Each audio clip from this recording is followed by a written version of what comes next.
My brother's new girlfriend mocked me at dinner and everyone laughed. My father told me to stop making the family look bad, so I let them mock me until she mentioned her new job. Then I pulled out my phone and watched their smiles fade.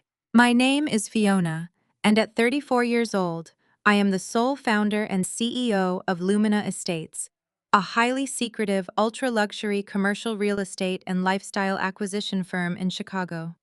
Nobody in my family knows this. To them, I am just the family disappointment, the girl who could not cut it in the corporate world and had to settle for what they call a cute little freelance hustle. Growing up in a wealthy suburb of Chicago, love and respect were treated like limited resources, and my older brother Cameron always received the lion's share. Last Saturday night, my parents invited me to an upscale downtown steakhouse to celebrate a special occasion. I arrived wearing a modest but tailored black dress, preparing myself for the usual gauntlet of passive-aggressive comments. The restaurant was loud, filled with the clinking of crystal glasses and the low hum of expensive deals being made. I took my seat across from Cameron and his new girlfriend Vanessa. My parents, Harrison and Patricia, sat at the heads of the table, presiding over the evening like royalty. Vanessa took a sip of her martini and looked me up and down with a pitying smile. "Fiona, right?" "Right," she asked, though we had met twice before. "Cameron tells me you are still doing that cute little freelance hustle from your apartment. That must be so stressful not having a steady paycheck." I kept my expression perfectly neutral, placing my napkin in my lap. "I manage my own clients and projects, Vanessa. It keeps me busy and pays the bills." Vanessa let out a sharp, condescending laugh. "Paying the bills is one thing, but building wealth is another. If you ever want to find a husband who can actually support a family, you really need to elevate your presentation.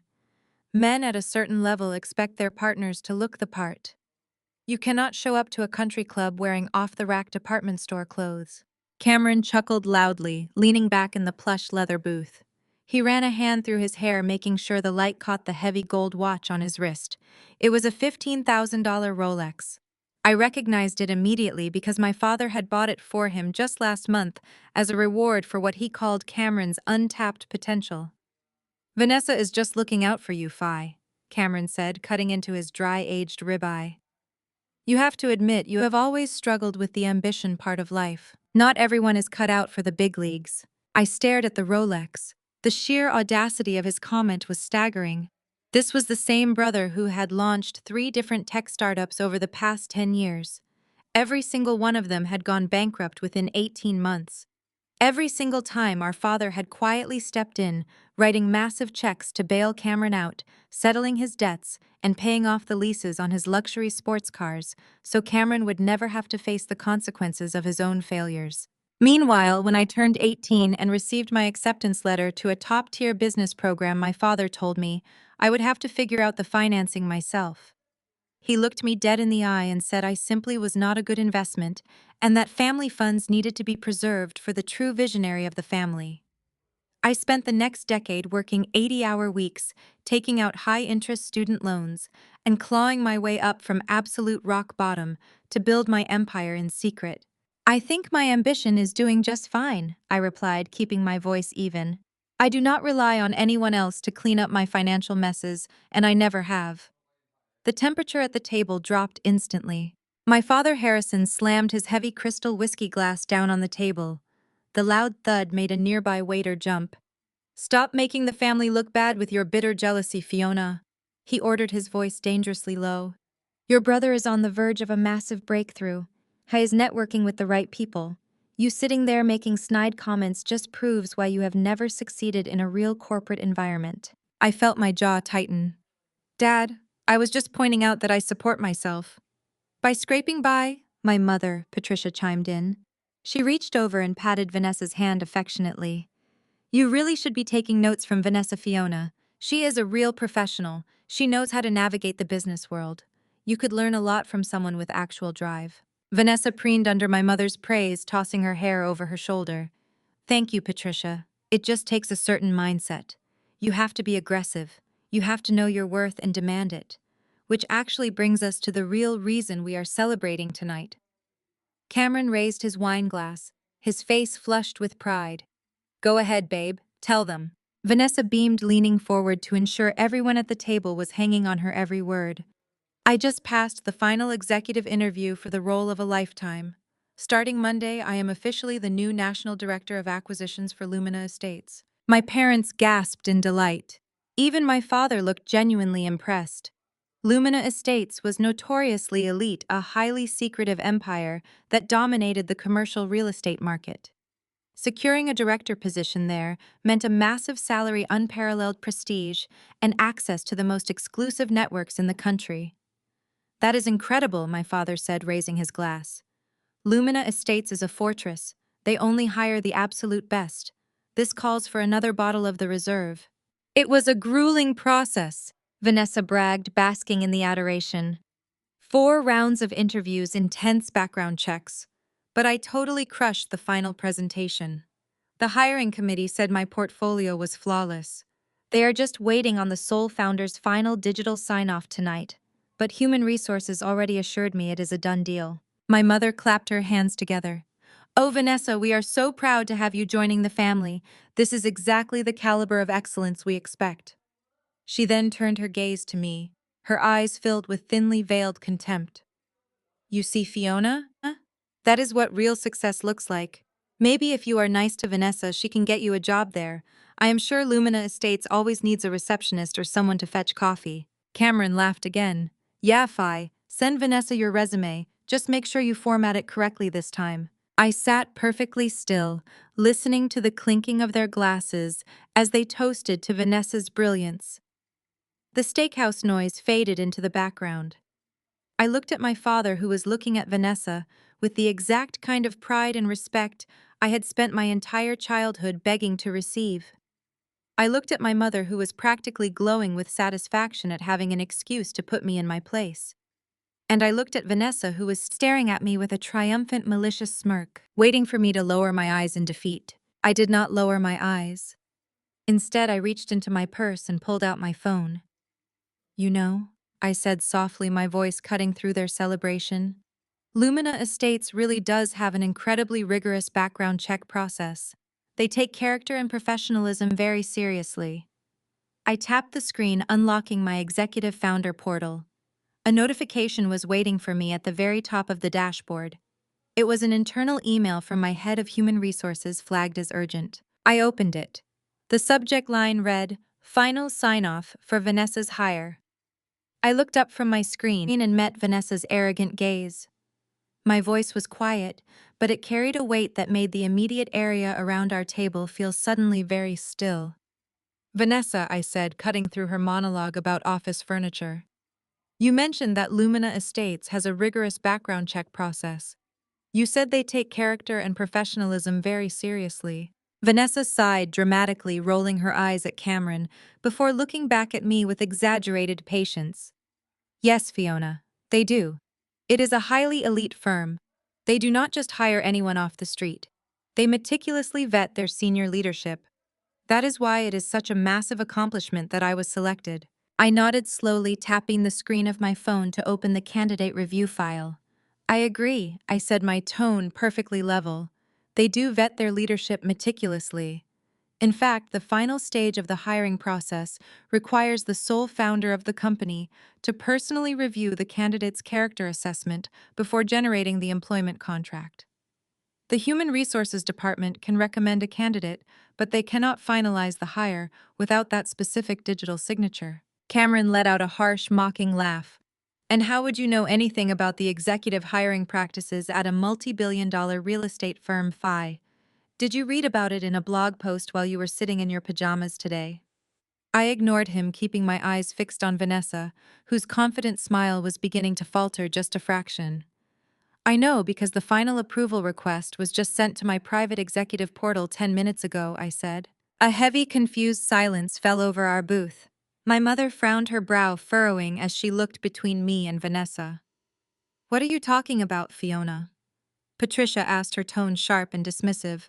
Stop trying to ruin Vanessa's moment with your nonsense. You are making a fool of yourself. I did not argue. I simply turned my phone around and slid it across the white tablecloth, stopping it directly in front of Vanessa. The screen was brightly lit, displaying the highly secure Lumina Estates internal dashboard. Right in the center of the screen was Vanessa's professional headshot alongside her glowing interview evaluations.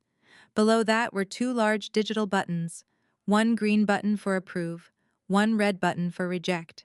Vanessa stared at the screen. The color rapidly drained from her face. Her perfectly manicured hands gripped the edge of the table, her knuckles turning white. She blinked several times as if trying to clear away a hallucination. "What is this?" she whispered, her voice barely audible over the restaurant music. "Is this some kind of sick prank? Did you hack into their system?" I reached across the table and placed my index finger on the screen. Right in front of her widened, horrified eyes, I pressed the red button. A prompt popped up asking for the rejection reason. I tapped the keyboard methodically, speaking the words aloud as I typed them. Reject candidate. Reason for rejection. Unprofessional conduct and severe lack of character. I hit submit. The screen flashed green with a confirmation message indicating the rejection had been processed and sent back to the Human Resources Department. The job offer was officially dead. "You are crazy!" Vanessa gasped, recoiling from the phone as if it had burned her. "Cameron, what is she doing? Tell her to stop playing these stupid games." Cameron was already moving. He reached across the table and snatched the phone, possessing it with an aggressive swipe of his hand. "What kind of fake app did you download, Fiona?" He growled, his face flushing with anger. "You are pathetic. You really spent time mocking up a fake corporate portal just to try and make Vanessa feel bad. This is exactly why Dad says you are a jealous failure." He stared down at the screen, ready to tear apart whatever he thought he was looking at. But as his eyes scanned the digital interface, the angry flush on his cheeks completely vanished, leaving his face a sickly pale gray. His jaw went slack. The heavy gold Rolex on his wrist caught the ambient light of the chandelier as his hand began to tremble slightly. He stared at the top left corner of the screen, where the administrative credentials were listed in bold, clear text. "What does it say, Cameron?" I asked, my voice smooth as glass. "Read it out loud for the table." Cameron swallowed hard. He looked up at me, and for the first time in his entire life, I saw absolute, unadulterated terror in his eyes. He looked like a man who had just stepped off a cliff and was waiting to hit the ground. "Read it." I commanded the authority in my voice, leaving absolutely no room for debate. Cameron's voice shook as he read the words from the screen. "Welcome back, Fiona. Sole founder and chief executive officer, Lumina Estates." The silence that followed was absolute. It was the kind of silence that rings in your ears. Patricia dropped her fork onto her porcelain plate with a loud clatter. She stared at Cameron, then at me, her eyes wide with shock. "That is impossible," my mother whispered, her voice trembling. "Lumina Estates is a massive corporation. They own half the commercial district downtown. You cannot possibly own that company. You do freelance work. You struggle to pay your rent." "I do not struggle to pay anything, Mom," I corrected her gently. "I live in a penthouse overlooking the lake. I have a private driver. I simply chose not to share my financial status with a family that clearly values money more than loyalty. I built Lumina Estates from nothing. I own every single asset, every single property, and every single decision that happens within those walls. Including," I added, turning my gaze back to a hyperventilating Vanessa who we choose to employ. I turned my attention to my father. Harrison had been sitting perfectly still since Cameron read the screen. I expected him to be furious. I expected him to scream at me for humiliating his golden boy and his chosen future daughter-in-law. I expected him to demand an apology for my deception. I even harbored a tiny, foolish sliver of hope that he might finally look at me with pride, realizing that the daughter he had written off as a bad investment had actually become a titan of industry. But that is not what happened. Harrison did not apologize for decades of emotional neglect. He did not express pride or shock or even anger. Instead, I watched his posture shift. He sat up straighter, adjusting his expensive suit jacket. His eyes lost their initial wideness and narrowed into a cold, terrifyingly greedy calculation. He looked at me not as a daughter, but as a newly discovered bank vault. He picked up his whiskey glass, took a slow, deliberate sip, and set it down. A slow, chilling smile spread across his face. Good, Harrison said, leaning heavily across the table until he was entirely in my space. The entitlement in his voice was so absolute it made my skin crawl. This changes everything. I stared at him, narrowing my eyes. Excuse me. Family wealth belongs to the family. Fiona, my father declared as if he were laying down a universal law. I always knew you had a ruthless streak in you. It seems you finally learned how to apply it. You have done well building the foundation, but now it is time to bring in real leadership to scale it. I let out a harsh laugh of disbelief. Real leadership.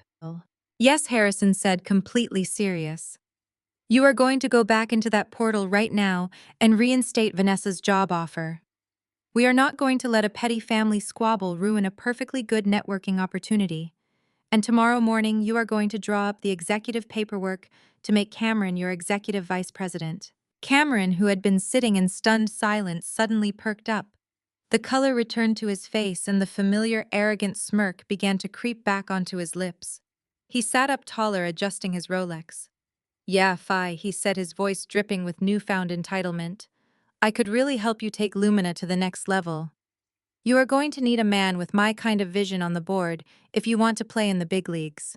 I looked at my brother, a man who had burned through millions of our father's money without producing a single profitable quarter in his entire life.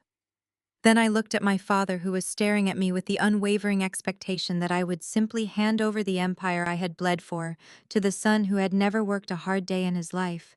They were not sorry, they were just hungry. The absolute audacity of their demand settled over me, but I did not feel panic. I felt a cold, sharp clarity.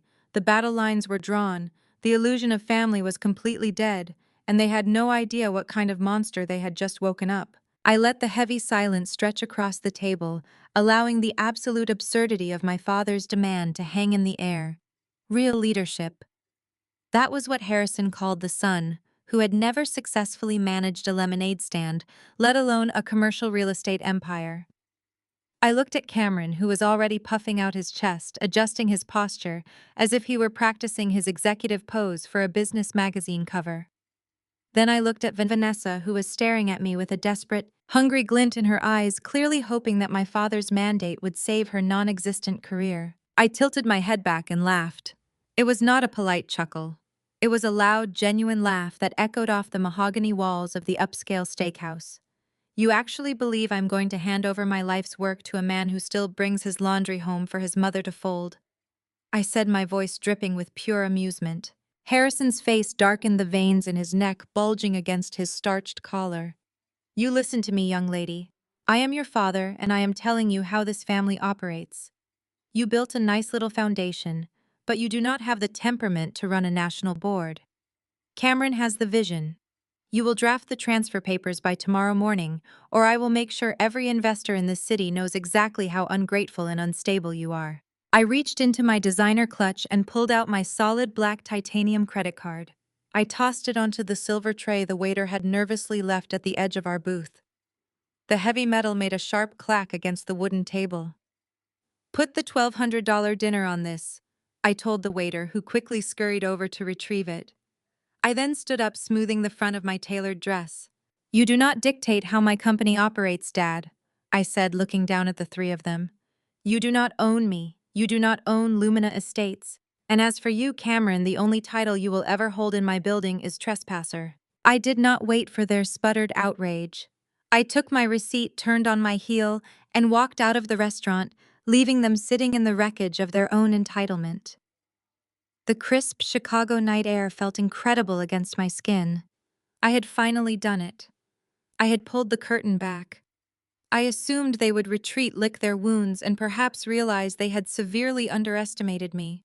I severely underestimated their greed. The next morning, I woke up in my penthouse overlooking Lake Michigan, feeling a profound sense of peace. That peace lasted exactly until my phone buzzed at 7 o'clock. It was Kevin, the head of security for my luxury condo building. Ms. Vance, I am so sorry to disturb you, Kevin said, his voice tense. We have a situation in the main lobby. A moving crew is here, and a gentleman claiming to be your brother is demanding freight elevator access to your penthouse. He says you are expecting him. I sat up, the remaining sleep instantly vanishing from my brain. Do not let anyone up, Kevin. I am coming down right now. I threw on a tailored blazer and a pair of slacks, my blood boiling with every step I took toward the private elevator. When the polished steel doors slid open at the lobby level, I stepped into a scene of absolute chaos. Four burly movers were standing awkwardly by a stack of designer luggage and several large cardboard boxes. In the center of the marble floor stood Cameron holding a coffee cup and barking orders at the front desk concierge.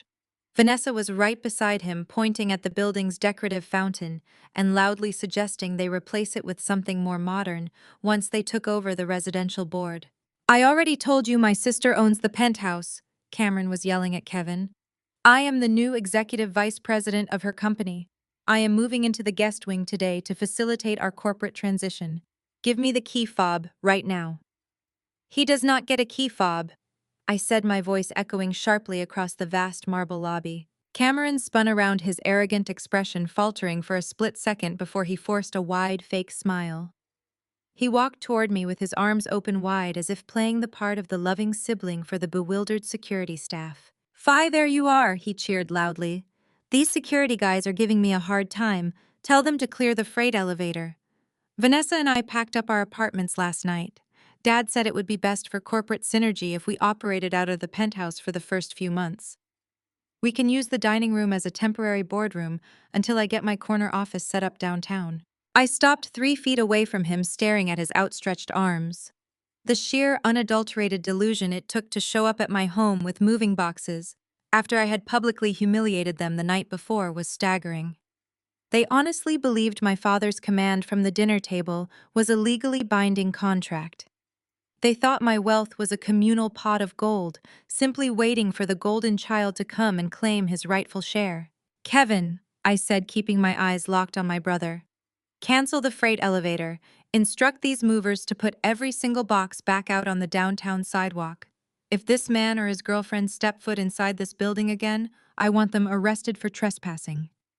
The movers, sensing the shift in authority, immediately started hauling the heavy boxes back toward the revolving glass doors. Cameron's fake smile vanished. His face twisted into a mask of ugly, venomous rage. He slammed his coffee cup onto the concierge desk, spilling dark liquid across the polished wood.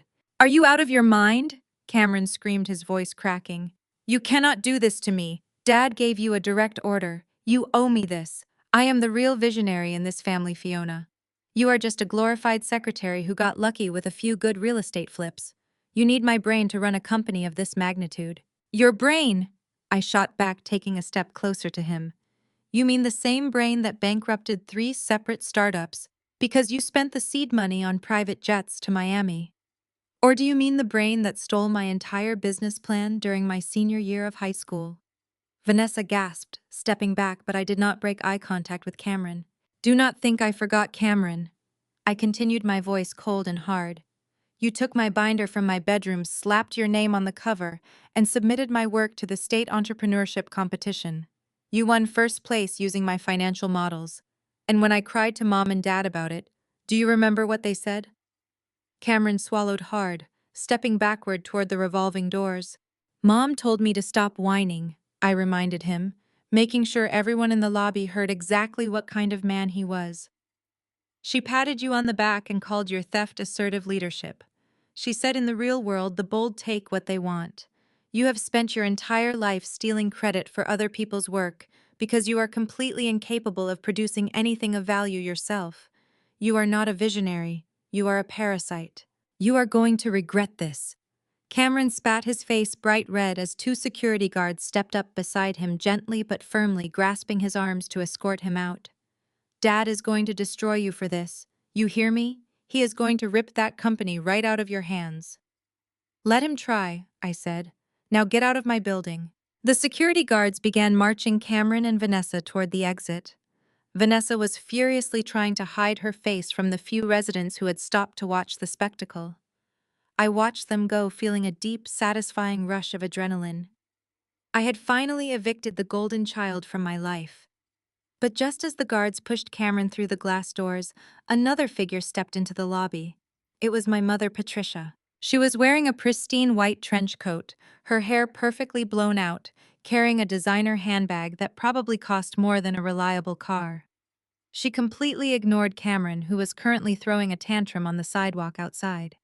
She marched directly past the security guards, her heels clicking aggressively against the marble floor, and stopped right in front of me. Patricia did not look angry. She looked terrifyingly calm, wielding the quiet, destructive confidence of a woman who knew exactly how to inflict maximum damage. "You are making a very grave mistake, Fiona," Patricia said, her voice smooth and conversational, as if we were discussing the weather rather than a family war. "I am protecting my home and my business," I replied, refusing to back down. "I suggest you take your son and leave." Patricia tilted her head, a cold, empty smile forming on her lips. "Your father warned me you would be stubborn. He told me to come down here and give you one last chance to be a cooperative part of this family. We are willing to overlook this little temper tantrum if you bring Cameron upstairs right now and sign the employment papers." "And if I do not?" I challenged, crossing my arms over my chest. Patricia took a step closer, lowering her voice so only I could hear. "If you throw your brother out on that street," my mother whispered, her eyes locking onto mine with absolute malice, "your father will pull the lease on the Astor building." My heart stopped beating. The blood drained from my face and a sudden freezing chill washed over my entire body. The Astor Building. It was not just any property. The Astor Building was a historic, sprawling commercial high-rise in the absolute center of the downtown financial district. It was the crown jewel of Lumina Estates. My entire corporate headquarters operated out of the top 3 floors. My most lucrative, high-profile tenants held leases in that building. It was the physical anchor of my entire multi-billion-dollar portfolio. But because of a complex, highly predatory legal loophole from the very early days of my startup, when I was desperate for initial commercial backing, my father's wealth management firm technically held the master deed to the property. It was a ticking time bomb I had spent years trying to untangle through back-channel legal maneuvers. My mother saw the panic flash in my eyes, and her smile widened into a look of pure, triumphant evil. "Your father has the paperwork drafted, Fiona," Patricia purred, leaning back and adjusting her pristine coat. "He will evict your entire company by Friday, and he will sell the Astor Building to your biggest competitor. You will lose everything you built. Now be a good girl. Go outside and help your brother carry his boxes up to the penthouse." I stared at my mother, feeling the sheer weight of her threat settle over the lobby. She stood there in her pristine white trench coat, waiting for me to break. For a brief second, she looked incredibly satisfied, completely convinced that she had just delivered the winning blow. She expected me to crumble, to lower my head, and to walk outside to help the golden child carry his luggage into my home. I turned my attention away from my mother and looked directly at the head of security. "Kevin," I said, my voice steady and loud enough for every single person in the lobby to hear. "If this woman or her son step foot on this property again, I want you to call the police and press charges for trespassing. Have the movers leave those boxes on the curb." Patricia gasped, her perfect composure finally cracking. Her eyes widened in absolute shock as the security guards immediately moved to follow my instructions. They stepped past her, escorting the movers and the remaining luggage right out the revolving glass doors. "Fiona!" My mother shrieked, her voice echoing sharply against the marble walls. "Did you not hear a single word I just said to you? Your father will ruin you. He will pull the lease." "Then tell him to pull it," I replied, staring her down with a coldness that finally made her take a step back. "Tell my father to do his worst. Because when I am done with him, he is going to wish he had never tried to play corporate warfare with me. Now get out of my building." Patricia opened her mouth to argue, but the stern look on the security guard's face made her reconsider. She turned on her heel and stormed out of the lobby, her face flushed with unprecedented humiliation. I stood there until she disappeared down the street, my heart pounding a frantic rhythm against my ribs. I did not go back up to my penthouse. I walked straight to my private car, instructed my driver to take me downtown, and headed directly to the Astor Building. When I stepped into my corporate headquarters, the atmosphere was buzzing with the usual high-stakes energy. My staff was busy analyzing property values, finalizing luxury acquisitions, and managing the multi-million-dollar portfolios of our elite clients. Walking through the pristine glass corridors, I felt a fierce protective instinct flare up inside me. I had built this empire from nothing. I had hired every single person in this office. I was not going to let a greedy, entitled family tear it apart simply because they felt they deserved a cut of my success. I bypassed my assistant and walked straight into my corner office, locking the heavy mahogany door behind me. I needed to prepare for the inevitable strike. It did not take long for Harrison to make his move. At exactly 2 o'clock that afternoon, my private office line rang. It was the receptionist from the main lobby informing me that a legal courier had arrived with a priority package requiring my direct signature. I had the package brought up. It was a thick, heavy envelope bearing the gold-embossed seal of my father's wealth management firm. I broke the seal and pulled out a stack of dense legal documents. My father had not wasted a single second. The first document was a formal notice of intent to sell the master deed of the Astor Building. The legal jargon was cold, aggressive, and perfectly clear, because of a highly predatory clause buried in the original backing agreement from my startup days. Harrison's firm had the right to liquidate the property if they deemed my company an unstable tenant. But it was the second document that truly showcased the depth of my father's arrogance. It was a corporate restructuring contract. The terms were laid out like a ransom note. The contract demanded that I immediately sign over 50% of Lumina Estates directly to Cameron. It stipulated that Cameron would be named executive vice president with full voting rights and equal veto power over all company acquisitions. If I signed the papers and handed my brother half of my life's work, the sale of the Astor Building would be canceled. If I refused to sign, Harrison promised to execute the sale by the end of the week. I flipped to the final page of the notice, my eyes scanning the fine print to see exactly who my father intended to sell the building to. When I read the name of the prospective buyer, my blood ran completely cold. Vanguard Holdings. Vanguard Holdings was my biggest, most aggressive corporate rival. They were a ruthless commercial real estate conglomerate, known for hostile takeovers and gutting competing businesses. If Vanguard secured the master deed to the Astor Building, they would not just be my landlords. They would have the legal authority to trigger a redevelopment clause, terminate my company's master lease, and evict Lumina Estates entirely. They would effectively dismantle my headquarters, poach my elite tenants, and crush my company's valuation overnight. My father was not just trying to force my hand.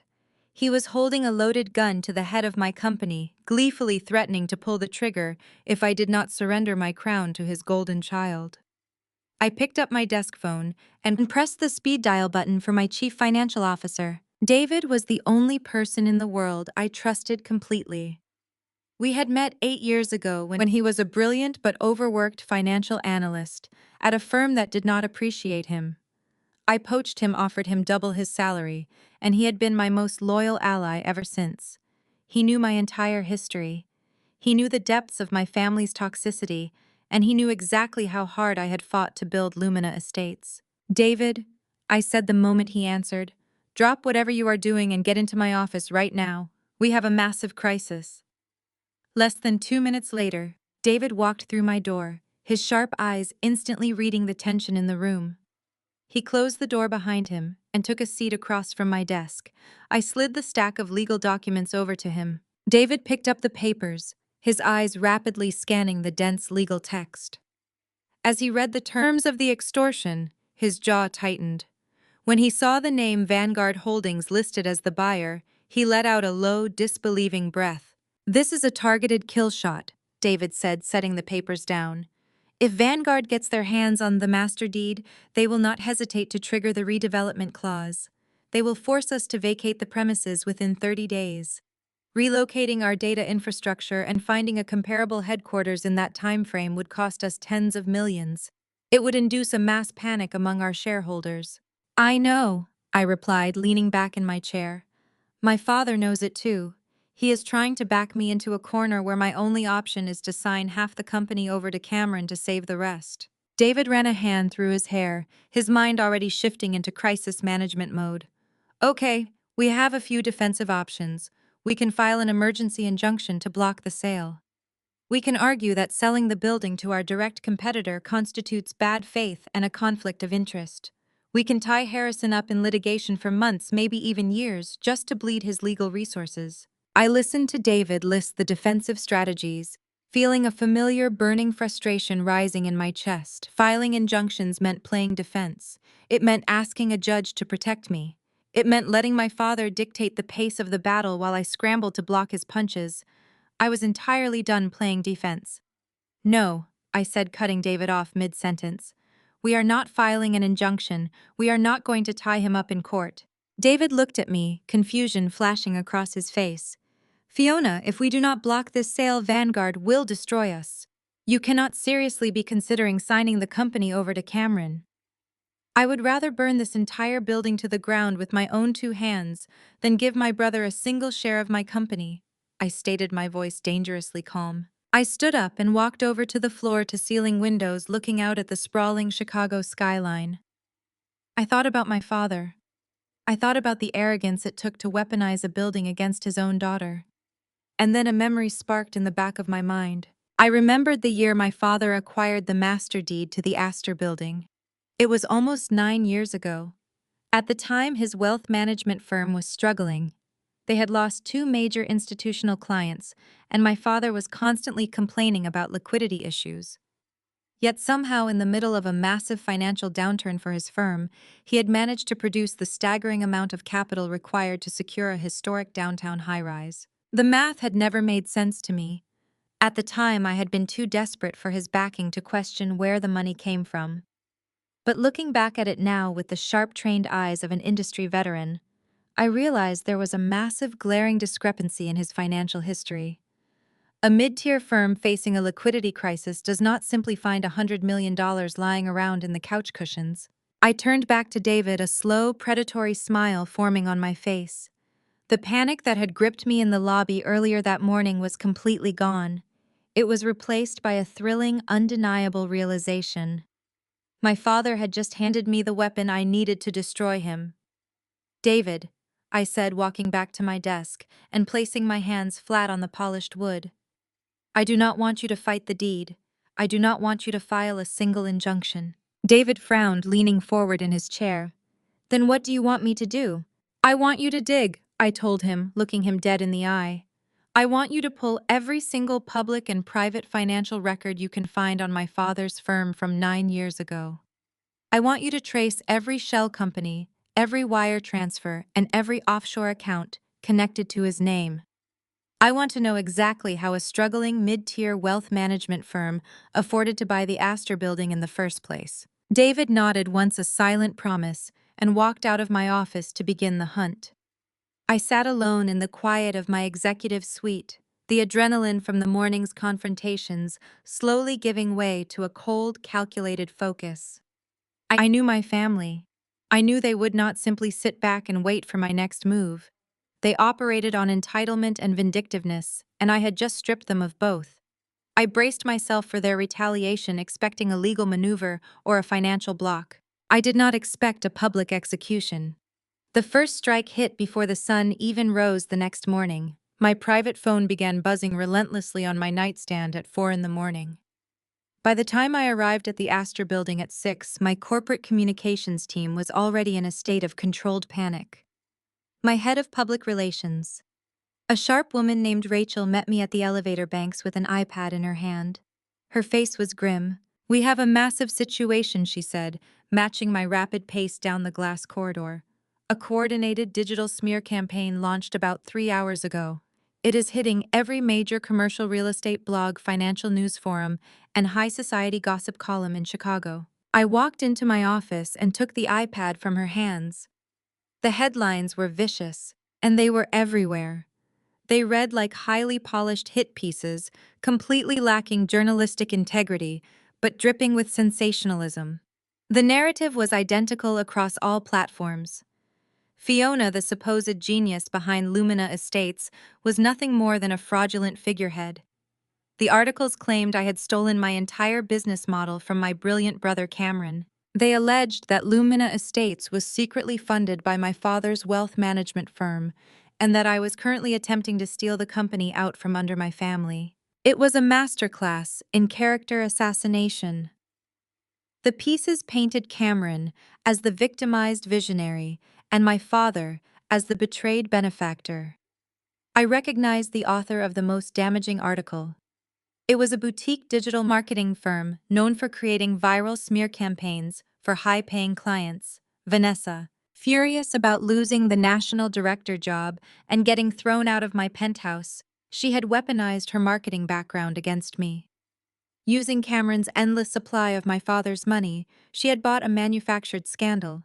She and Cameron were paying for hit pieces to destroy my reputation, knowing that in the ultra-luxury real estate market, reputation was the only currency that actually mattered. The fallout was instantaneous. Lumina Estates operated on discretion, trust, and absolute stability. Our clients were international developers, tech billionaires, and legacy families who abhorred public scandal. By 8 o'clock, the corporate switchboard was lighting up like a holiday tree. I sat at my desk, fielding calls from panicked clients. These were people who trusted me with nine-figure property acquisitions. Now they were demanding reassurances, asking if their investments were tied up in a messy family legal battle, questioning the integrity of my company's financial backing. I kept my voice perfectly level, assuring each client that the rumors were entirely baseless, manufactured by a disgruntled former employee, and that our legal team was already issuing cease and desist orders. I managed to calm the biggest accounts, projecting the icy, unbothered confidence they expected from me. But underneath the professional armor, the sheer volume of the betrayal burned. My own brother was spending a fortune to destroy the company he simultaneously claimed he wanted to run. Right as I hung up with a particularly anxious investor from Tokyo, my private line rang. The caller ID displayed my mother's name. I stared at the screen, letting it ring 3 times before I finally picked up the receiver. "Good morning, Fiona," Patricia said. Her voice was light, airy, and dripping with a sickly sweet satisfaction. "You sound exhausted. Have you been busy this morning?" I leaned back in my chair, looking out at the city skyline. "I am working, Mom." "What do you want?" "I am just calling to check on my daughter," she replied, the faux concern masking a razor-sharp edge. "Your father and I saw those terrible articles circulating online today. It is just awful how quickly a reputation can crumble in this city. People are saying you stole everything. They are saying Lumina Estates is unstable. That must be so frightening for your clients." "You and Dad paid for those articles," I said flatly. "You gave Cameron the money to hire Vanessa's PR contacts." Patricia let out a soft, dismissive sigh. "Do not be paranoid, Fiona. Your brother is simply defending his intellectual property. He is finally standing up for himself after you treated him so horribly yesterday. But look what you made your father and brother do. This entire mess could have been avoided if you had just been reasonable." I gripped the phone tightly, my knuckles turning white. "You are actively trying to bankrupt my company. We are trying to save it from your stubbornness," my mother corrected, her voice hardening into a tone of absolute command. "You cannot survive a public relations crisis like this. Your investors will pull out by Friday. You do not have the network to weather this storm, but your father does. Just give Cameron the 50% share of the company.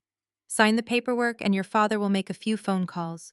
We will make the bad press stop immediately. We will issue a joint statement about a family merger and your little clients will calm down." It was the ultimate gaslighting technique.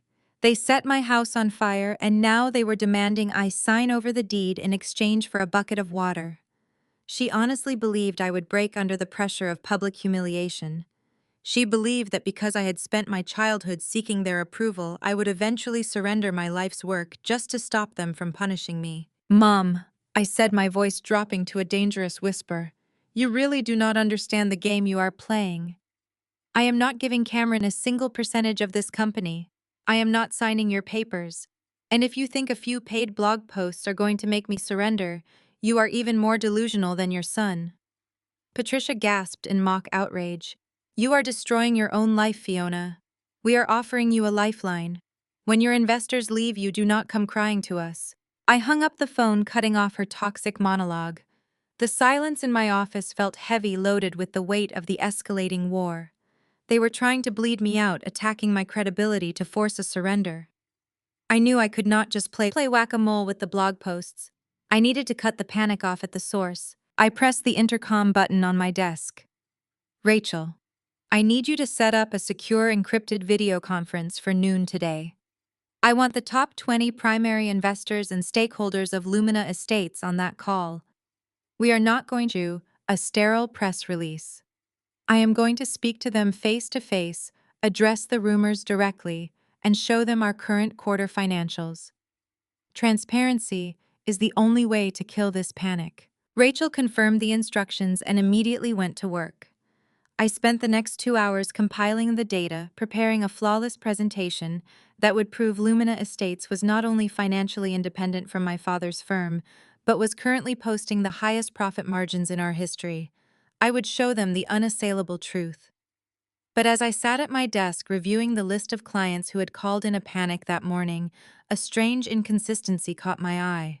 I opened my email and compared the names of the concerned clients against the list of recipients who had allegedly received a targeted anonymous email containing the smear articles. I noticed a distinct alarming pattern. The anonymous emails had not just been blasted out to general corporate contact addresses, they had been sent directly to the private unlisted email addresses of my absolute top-tier investors.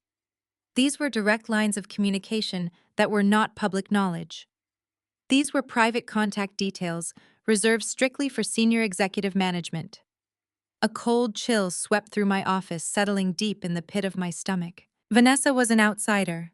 Cameron was an outsider. My father's wealth management firm had no legal access to my internal client database. There was absolutely no way Vanessa could have acquired the private encrypted contact information of my top 20 stakeholders through public relations networking. Someone had given it to her. I stared at the screen, the realization hitting me like a physical blow. The smear campaign was not just an external attack, it was an inside job. Someone inside the walls of the Astor building, someone with high-level security clearance and access to the executive database, had downloaded the private investor contact list and handed it directly to my brother's girlfriend. My family had not just launched a public sabotage campaign, they had planted a mole inside my company. The intercom buzzed, startling me out of my thoughts. It was Rachel. Fiona. She said, her voice completely professional. The secure video conference is set up for noon. All 20 top investors have confirmed their attendance. They are waiting to hear from you. Thank you, Rachel, I replied, my voice steady despite the adrenaline coursing through my veins. I ended the intercom connection and stood up from my desk. The walls of my sanctuary suddenly felt compromised. I was preparing to go on a video call to reassure my investors that my company was completely secure while staring at undeniable proof that my corporate firewall had been breached by my own family. I was not just fighting my father's legal threats or my brother's greed anymore. I was hunting a traitor inside my own house. I needed to find the traitor before I stepped in front of the camera to address my investors. I picked up my desk phone and called the head of my cybersecurity team.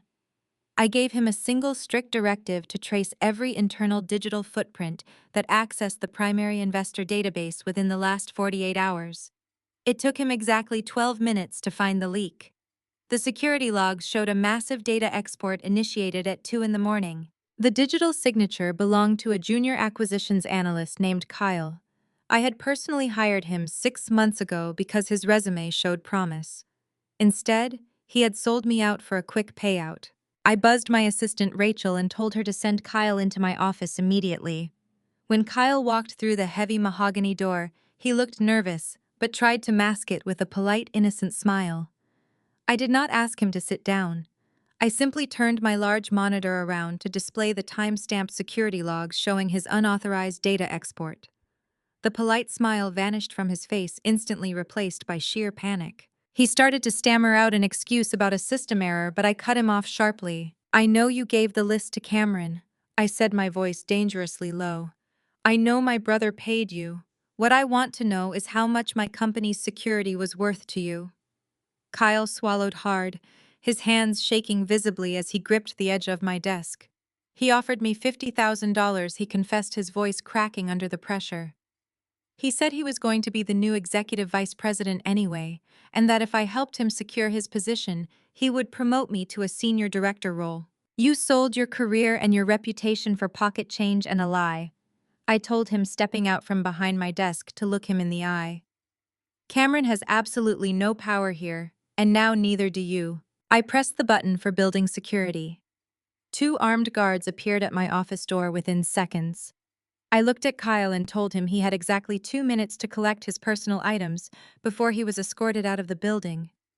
I also informed him that my legal team would be filing a civil suit against him for corporate espionage and breach of a strict non-disclosure agreement. He begged for forgiveness, crying that he had made a mistake, but I simply turned my back and instructed security to lock down the entire corporate firewall.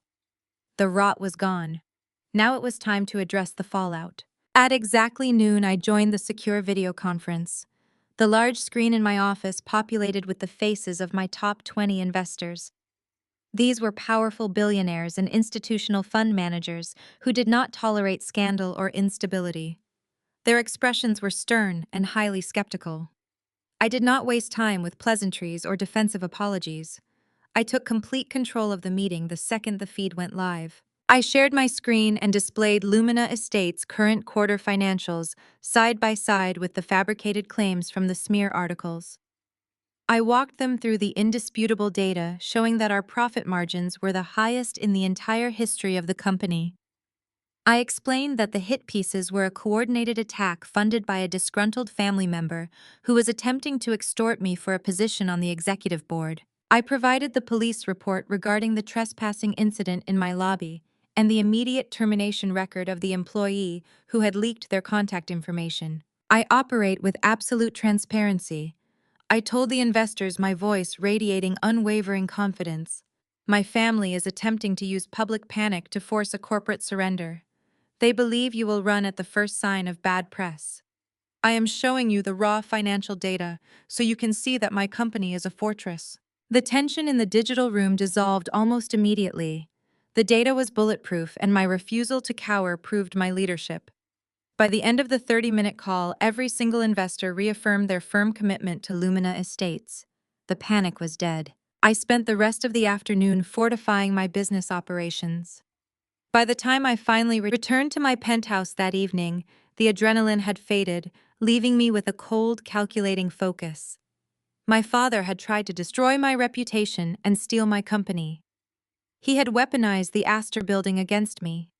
I needed to know exactly how he acquired that weapon. At 8 o'clock, the private elevator chimed.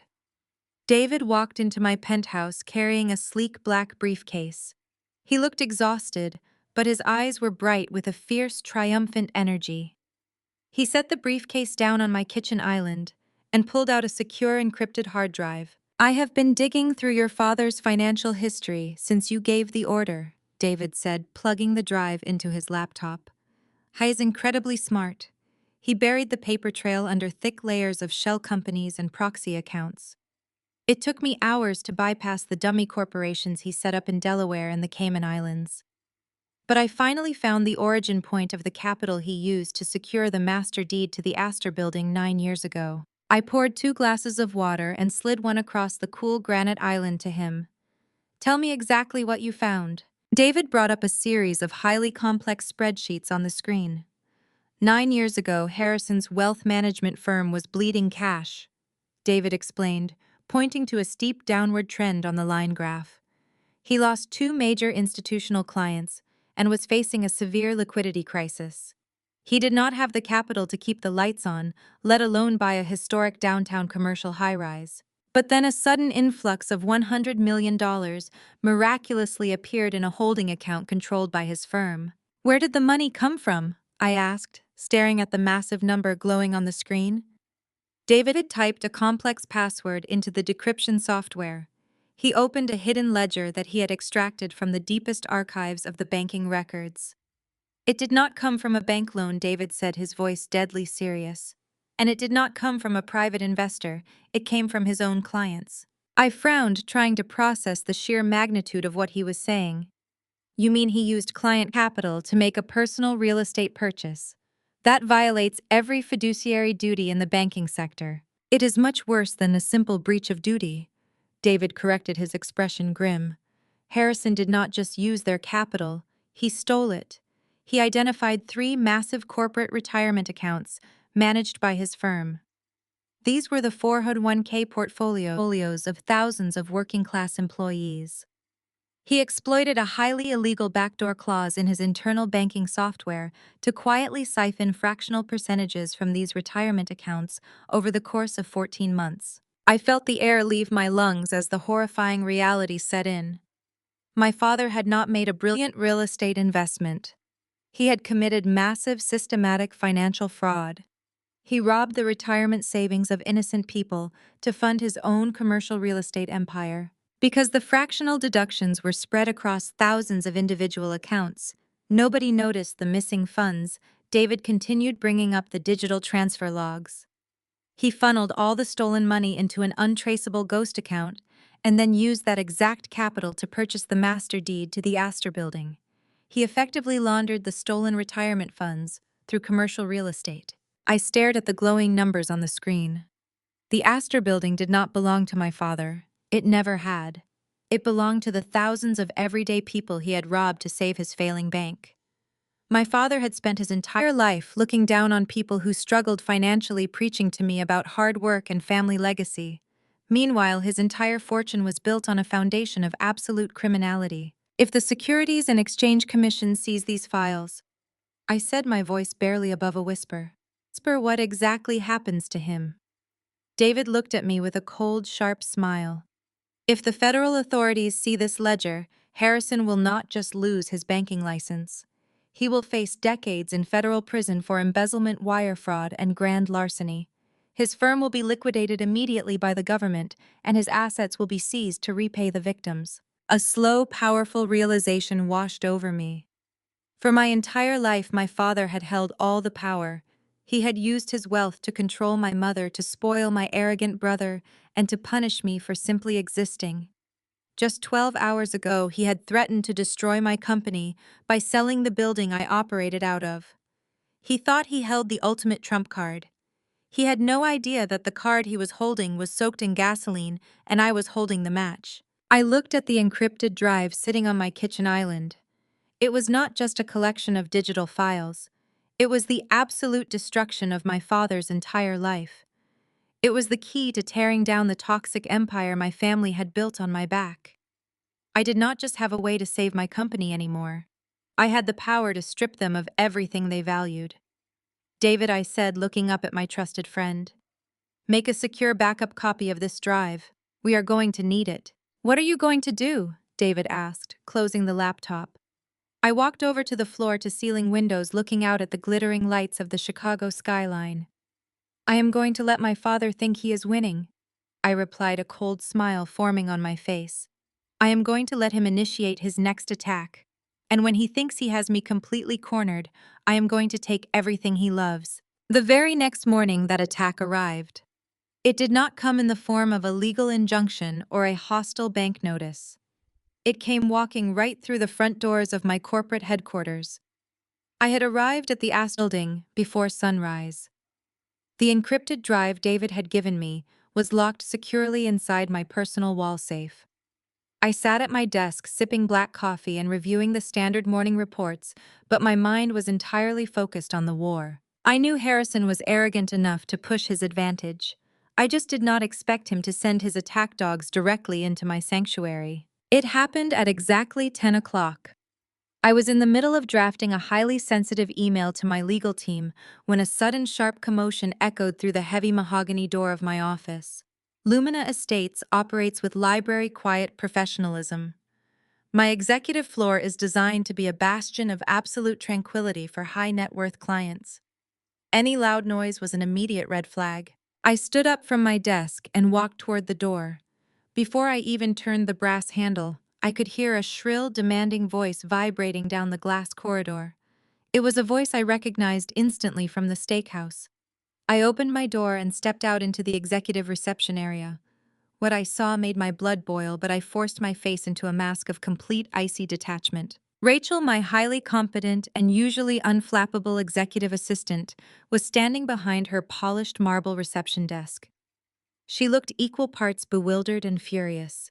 Standing directly opposite her, leaning over the desk and pointing an aggressive manicured finger in her face, was Vanessa. Cameron stood right behind his girlfriend. He was wearing a brand new navy blue suit that looked incredibly stiff and holding a luxury leather briefcase like a child playing dress up on career day. He was looking around my executive floor with an expression of overwhelming greed, taking in the imported artwork and the panoramic views of the Chicago skyline as if he were already measuring the drapes. "I do not think you understand who you are speaking to." Vanessa was snapping at Rachel. Her voice was obnoxiously loud, completely shattering the professional atmosphere of the floor. "You need to start packing up this desk immediately. This is the executive reception area, and I am the new National Director of Acquisitions. You are occupying my administrative space." Rachel blinked clearly, trying to process the sheer audacity of the woman screaming at her. "Excuse me," Miss Rachel said, keeping her tone remarkably steady. "You are not an employee of Lumina Estates. You do not have an appointment on the schedule, and you certainly do not have the authority to reassign desks on the executive floor. I am going to have to ask you to step back and wait by the elevators." Vanessa let out a harsh, mocking laugh and turned to Cameron. "Honey, are you hearing this insubordination? This is exactly the kind of toxic corporate culture your father warned us about." Cameron stepped forward, puffing out his chest and resting his hand on the marble counter.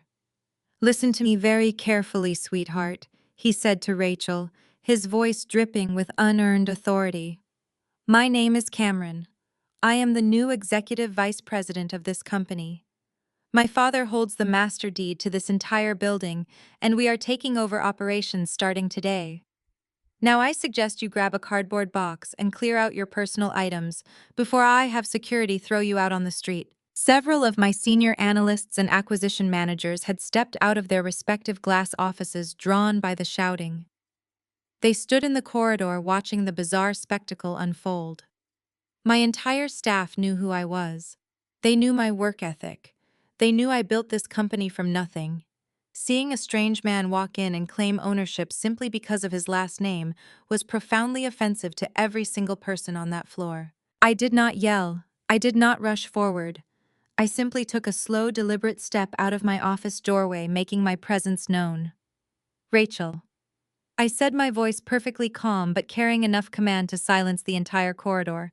"Is there a problem here?" Rachel looked past Cameron and let out a visible sigh of relief. "Miss Vance," she said formally. "These two individuals bypassed the main lobby security check by following a catering vendor into the elevators. They are currently demanding that I vacate my desk and threatening my employment." Vanessa whipped around to face me, her face flushed with a mixture of anger and arrogant triumph. "There you are, Fiona," she sneered, placing her hands on her hips. "We were just informing your little secretary that there has been a change in management. Your father sent us to officially take possession of the executive suites. You can start transferring your files over to Cameron. We are willing to give you the rest of the day to clear out your office." I looked at Vanessa, then at my brother. The absolute delusion required to march into a multi-billion-dollar corporate headquarters without a single legally binding contract and demand the surrender of the entire company was staggering. They were treating a hostile corporate takeover like a neighborhood playground dispute. "Cameron," I said, keeping my gaze fixed on my brother, "did you actually think you could just walk into my building, declare yourself the boss, and everyone would simply bow down to you? Did our father tell you this was how the real business world works?" Cameron adjusted his tie, looking slightly unnerved by my complete lack of panic, but he forced his smug smile back into place. "Dad told me he issued the ultimatum yesterday, Fiona. We know about the Astor building. We know you do not have a choice. You either hand the company over to me right now, or Dad pulls the lease and leaves you with nothing. I am actually doing you a favor by stepping in early to ensure a smooth transition." "You are trespassing," I stated flatly. Cameron laughed. "I am the vice president. You are an unemployed failure wearing a suit you bought with our father's credit card," I corrected him, my voice echoing sharply down the silent corridor. "You hold absolutely no legal authority in this building. You are not on the payroll. You are not on the board of directors. You are a civilian who has unlawfully bypassed building security to harass my staff." Vanessa stepped forward, her face twisting into an ugly scowl. "You cannot talk to us like that. Your father owns this building. We own you. If you do not give me that office right now, I will make sure you never work in this city again." I turned my attention to Vanessa. I rejected your application because you lack professionalism and basic human decency, I told her. Now I am rejecting your presence because you are a liability. I reached over to the wall panel next to my office door and pressed the red emergency intercom button that connected directly to the primary security hub in the ground floor lobby. Security, I said, speaking clearly into the microphone. This is the chief executive officer. I have two hostile intruders on the top executive floor. They bypassed the front desk and are currently harassing my employees. I need a full extraction team up here immediately. Cameron's smug smile completely vanished. Fiona, stopped playing games, he snapped, taking a threatening step toward me. Dad told you to surrender the company. You cannot call security on your own brother. I am family. You ceased being family the moment you tried to steal my life's work, I replied coldly. In this building, you are nothing but a threat to my operations. The elevator chimed loudly at the end of the hall. The heavy steel doors slid open and four massive security guards stepped out. They were wearing crisp black uniforms and carried themselves with serious intent. My head of security, Kevin, led the team. He looked highly displeased that unauthorized individuals had breached his building. Ms. Vance, Kevin said, approaching the reception desk quickly. Are these the individuals causing the disturbance? Yes, Kevin, I said, maintaining my calm, authoritative posture. They are trespassing. Please escort them off the premises immediately. If they resist, I authorize you to use whatever force is necessary and call the Chicago police to press formal charges. Vanessa let out a high-pitched gasp of outrage as two of the guards stepped toward her, grabbing her firmly by the arms. Get your hands off me, she shrieked, thrashing against their grip. I am the director of acquisitions. You cannot touch me. Cameron, do something. Tell them who you are. Cameron tried to shove one of the guards away, but Kevin immediately stepped in, grabbing my brother by the shoulder and twisting his arm behind his back in a professional but painful restraint hold. Let go of me! Cameron yelled, his voice cracking in panic as the briefcase slipped from his hand and crashed onto the marble floor. Fiona, tell them to stop. Dad is going to ruin you for this. He is going to sell the building today. You are going to lose everything. I walked slowly toward them, stopping just a few feet away as the guards physically dragged them backward toward the open elevator doors. My entire staff had gathered in the corridor, watching in absolute silence as the people who had tried to steal their livelihoods were forcefully evicted. Tell Harrison to do whatever he wants, I said, looking directly into my brother's terrified eyes. But remember this moment, Cameron. Remember how it felt to walk into my empire thinking you could take it from me, and remember exactly how easily I threw you out like garbage. The guards shoved Vanessa and Cameron into the large freight elevator. Vanessa was sobbing, her expensive makeup ruined, her arrogant facade completely shattered. She was screaming obscenities, cursing my name, and threatening lawsuits that she could never afford to file. Cameron stumbled against the back wall of the elevator cab, his custom suit wrinkled and disheveled. He looked at me with pure, unadulterated hatred as the heavy steel doors began to slide shut. He lunged forward, gripping the edge of the closing doors. You are going to be working for me by Friday, Cameron screamed from the elevator banks, his voice echoing through the corridor just before the doors slammed shut. You are going to be working for me by Friday. The heavy steel doors slammed shut, cutting off my brother's frantic screaming. His threat echoed down the glass corridor. You are going to be working for me by Friday. I stood perfectly still, letting the adrenaline slowly recede. I turned around to face my staff. My acquisition managers, senior analysts, and administrative team were all standing outside their offices watching me. They had just witnessed a bizarre, chaotic invasion by people claiming to own their livelihoods. They needed to see strength. Everyone back to work, I said, my voice steady and unbothered. That was a minor security breach. The individuals involved have been permanently banned from the premises. Lumina Estates operates as usual. The tension broke. Within seconds, my team nodded and filed back into their respective offices. Rachel returned to her reception desk, smoothing her collar. I walked back into my office, closed the door, and took a deep breath. I had won the physical confrontation, but I knew my father.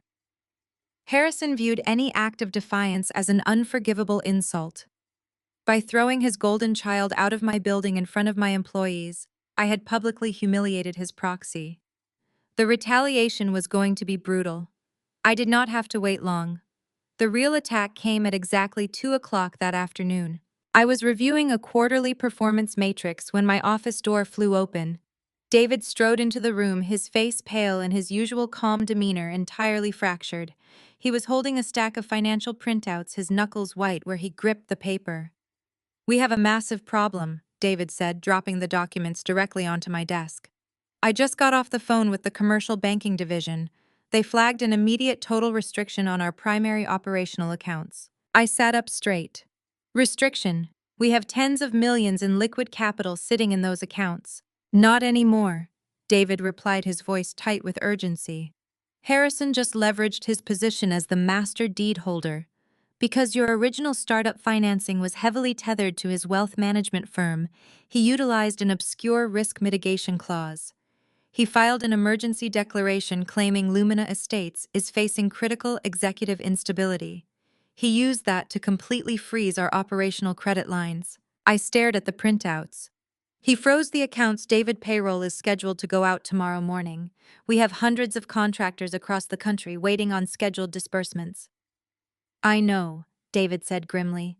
"If those accounts do not unfreeze by tomorrow at 9 payroll bounces, our contractors will walk off the job sites. Vendors will issue default notices. The financial press will catch wind of a missed payroll within hours. He is cutting off our oxygen supply." Harrison was suffocating my company. He was weaponizing the foundation of my business, holding the livelihoods of my employees hostage to force me to surrender. Right as David finished explaining the dire reality of the freeze, the private line on my desk began to ring. I looked down at the caller ID. It was my father. I motioned for David to stay quiet, took a deep breath, and picked up the receiver. "Hello, Dad," I said, keeping my tone perfectly neutral. "Fiona, sweetheart," Harrison replied. His voice was incredibly smooth, dripping with the faux patronizing warmth of a concerned parent. It made my skin crawl. "I heard there was a bit of a misunderstanding at your office today. Cameron told me you got a little emotional and had security escort him out." "There was no misunderstanding," I countered. "Cameron trespassed. I removed him, and now I am looking at a notification that you have illegally frozen my operational credit lines based on a fabricated claim of executive instability." My father let out a patronizing sigh. "It is cold out there in the real business world, sweetheart. I tried to warn you about this. Running a company of that magnitude requires a certain level of emotional regulation that you clearly do not possess. You are making rash decisions, kicking your own brother out on the street. It makes the bank very nervous about your ability to lead." "You are intentionally sabotaging my payroll," I said, my voice hardening. "You are holding my employees' paychecks hostage because your ego is bruised. Unfreeze the accounts right now." "I cannot do that, Fiona," Harrison said, his tone shifting to absolute unyielding authority. "As the primary financial backer of that master deed, I have a fiduciary duty to ensure Lumina Estates is managed by stable, competent leadership. But I am willing to throw you a lifeline because you are my daughter and I love you." I gripped the phone tightly. "What do you want?" "You already know what I want," Harrison said simply. "Sign the 50% ownership share over to Cameron. Draft the paperwork right now and make him your executive vice president with full board voting rights. The second I receive the signed contract, I will personally call the bank and unfreeze your accounts. Your employees get paid. You get to keep playing CEO and the family wealth stays secure. All you have to do is share the sandbox." He was giving me an ultimatum wrapped in a threat. He thought I would panic at the thought of missing payroll and sign away half of my life's work just to keep the lights on. He was treating my empire like a toy he could simply hand over to his favorite child. "You are a coward," I told him, the disgust evident in every syllable.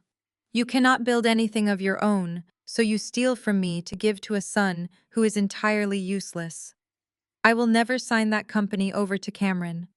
I would rather watch this entire building burn to the ground than give that parasite a single percentage of my equity." The line went completely silent for 3 seconds. When my father finally spoke again, the fake warmth was entirely gone. His voice was a venomous snarl. "You have until 5 o'clock today to sign the papers, Fiona. If I do not have that contract on my desk, I will bleed your company completely dry. You will be bankrupt by Monday." The line clicked dead. I slowly placed the receiver back onto the cradle. My heart was hammering, but my mind was moving rapidly. I needed to figure out a way to route emergency capital from my offshore accounts to cover the payroll before the morning deadline. I turned to David, ready to give the order to initiate the emergency transfers. But David was no longer looking at the frozen account ledgers. I was staring at his secure company tablet, his face drained of all color. He looked up at me, and the sheer panic in his eyes made the breath catch in my throat. "Fiona," David said, his voice dropping to an urgent, terrified whisper. "The frozen accounts. They are a distraction." I frowned, stepping around my desk to look at his screen. "What do you mean a distraction? He is trying to choke our payroll. He is trying to keep us looking the wrong way," David said, frantically typing on his tablet to bring up a real-time financial tracking software. I set up a dedicated algorithm to monitor any aggressive shifts in our external corporate debt. Because Harrison froze our primary lines, I just got an alert triggered by a massive, highly irregular movement of capital. David turned the tablet around so I could see the screen. It displayed a complex web of financial acquisitions occurring in real time. Red lines were converging on Lumina Estates from multiple external sources. While you were on the phone arguing about the frozen accounts, a massive external entity just initiated a hostile takeover bid against Lumina Estates. David explained, the words tumbling out of his mouth in a rush. "Someone is aggressively buying up all of our outstanding leveraged debt from our secondary creditors. They are purchasing our debt at a premium, consolidating it into a single massive block." I stared at the red lines on the screen, a feeling of absolute dread washing over me. "If a single entity buys up all of our leveraged debt, they can force an immediate call on the loans," I said, realizing the terrifying brilliance of the trap. "Because our operational accounts are frozen, we will default on the call. They can force a hostile buyout and seize the entire company for pennies on the dollar." "Exactly," David said, pointing to the origin point of the hostile bid on the screen.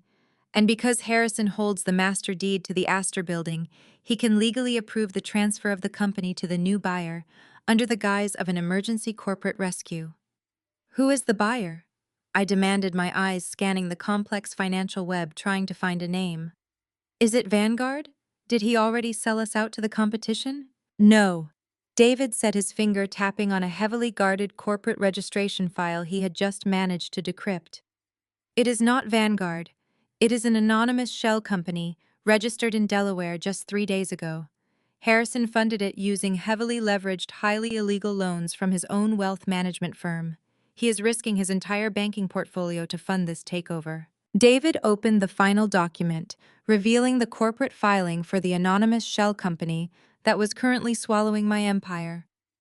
"Look at the executive registration," David said, his voice tight with disbelief. I looked down at the bright screen. The document listed the official corporate hierarchy of the shell company executing the hostile bid. There was only one name listed at the very top of the executive roster: the registered chief executive officer of the company attempting to steal my life's work was Cameron. I stared at the bright digital screen on the tablet.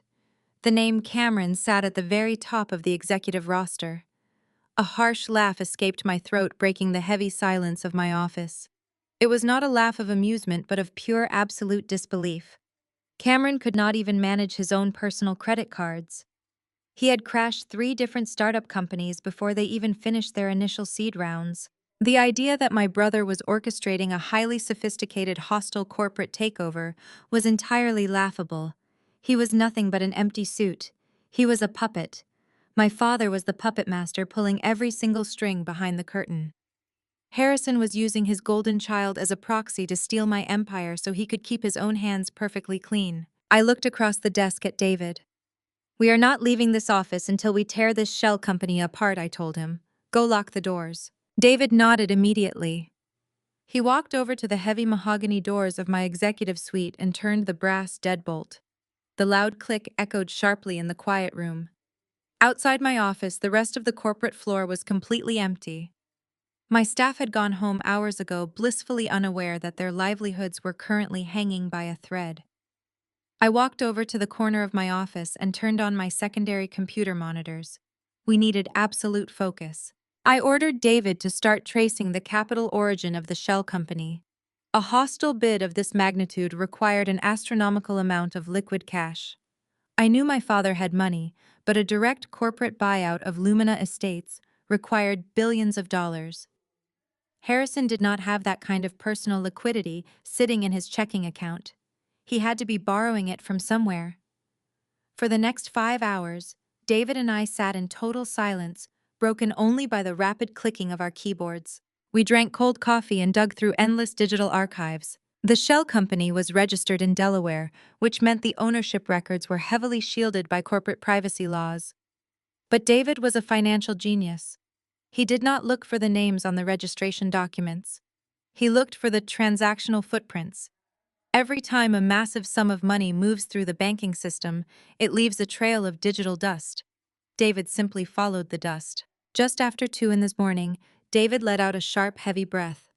He pushed his leather chair back from his desk and rubbed his tired eyes. Fiona, you need to see this right now. I walked over to his workstation and leaned over his shoulder. His screen displayed a complex web of wire transfers, all originating from my father's wealth management firm. Harrison did not secure a legitimate corporate loan. David explained, his voice tight with shock. He bypassed all the standard regulatory committees at his bank. He personally authorized a series of massive, highly illegal leveraged loans to fund Cameron's shell company. I leaned closer to the bright monitor, trying to process the sheer scale of the corruption I was looking at. He is using the family estate as collateral, I said, pointing to the first line of credit on the screen. He leveraged his own home and the entire net worth of our family just to get the initial cash. That is just the tip of the iceberg, David replied grimly. He scrolled down to the next set of transactions on the ledger. He needed significantly more capital to meet the hostile buyout threshold, so he dipped into his clients' portfolios. He is using the retirement accounts of innocent people. He leveraged the life savings of hundreds of middle-class clients without their knowledge or their consent. I felt the air completely leave my lungs. The utter ruthlessness of my father's strategy made me feel physically sick. If this hostile bid fails, the bank will collapse, and those innocent people will lose everything they have worked for their entire lives. My father was willing to destroy innocent families just to tear down his own daughter and hand a stolen trophy to his favorite son. He was risking federal prison just to prove he could control me. I walked back to my desk, my mind racing through our options. We needed a legal mechanism to invalidate the hostile bid before the morning financial markets opened. I suddenly remembered an old family trust document from when I first started my company. My father had insisted on linking my initial business registration to the family estate for tax purposes. If I could prove that Cameron was a beneficiary of the same trust, I could potentially file a conflict of interest claim and stall the buyout for weeks. I logged into the secure family archives using a backdoor access code I had kept hidden for years. The digital vault contained decades of legal paperwork. I searched for the primary estate documents. I opened the master file containing my parents' last will and testament. I expected to find the standard clauses dividing the family assets equally between Cameron and me. Instead, I found a legal amendment dated exactly 10 years ago. It was signed and notarized just a few weeks after I had started my freelance design business from my tiny freezing studio apartment. I began reading the dense legal text. My blood turned to ice. The amendment explicitly and permanently disinherited me. 10 years ago, while I was struggling to pay for groceries and taking out predatory loans just to survive, my parents had legally cut me out of their lives. They left me with absolutely nothing. But the betrayal did not stop there. Attached to the will was a private memorandum written by my father to his estate lawyer. I read the words on the screen and felt my heart shatter into 1,000 pieces. The memo detailed a deliberate, calculated strategy. Harrison wrote that he expected my small business to eventually generate a modest profit. He explicitly instructed the lawyer to maintain the predatory deed structure on all my future corporate properties. His plan was to let me do all the grueling, exhausting work of building a company from the ground up. Then, once the company became valuable, he planned to use those legal loopholes to seize my assets and transfer them entirely to Cameron. They never loved me. They never saw me as a daughter. I was nothing but an unpaid employee building a kingdom for their golden child. For 10 years, they watched me exhaust myself. They watched me cry over missed payrolls and broken contracts during the early days of my career. I remembered calling my mother in tears when I was 24, begging for a small loan to keep my heating turned on during a brutal Chicago winter. She told me to put on a sweater and hung up the phone. The very next day, she bought Cameron a brand new luxury sports car because he was feeling sad about a breakup. They sat back and watched me suffer, waiting for the perfect moment to slaughter me and take the meat. I sat in the dim light of my office staring at the document that erased my existence from the family. A profound, strange silence settled over my entire body. The pain was completely gone. The hurt, the betrayal, the lifelong desperate desire for their approval simply evaporated into the cold air. It was replaced by a sharp, absolute clarity. I had spent my entire life playing defense. I had constantly tried to protect myself from their insults, their manipulation, and their endless greed.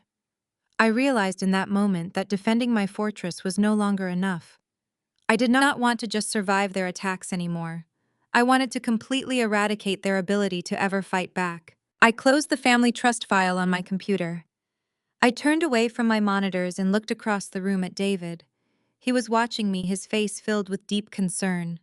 He knew I had just found something devastating. Fiona, David asked, his voice gentle and steady in the quiet room. What do we do now? Do we file the injunction to block the takeover? I stood up from my desk.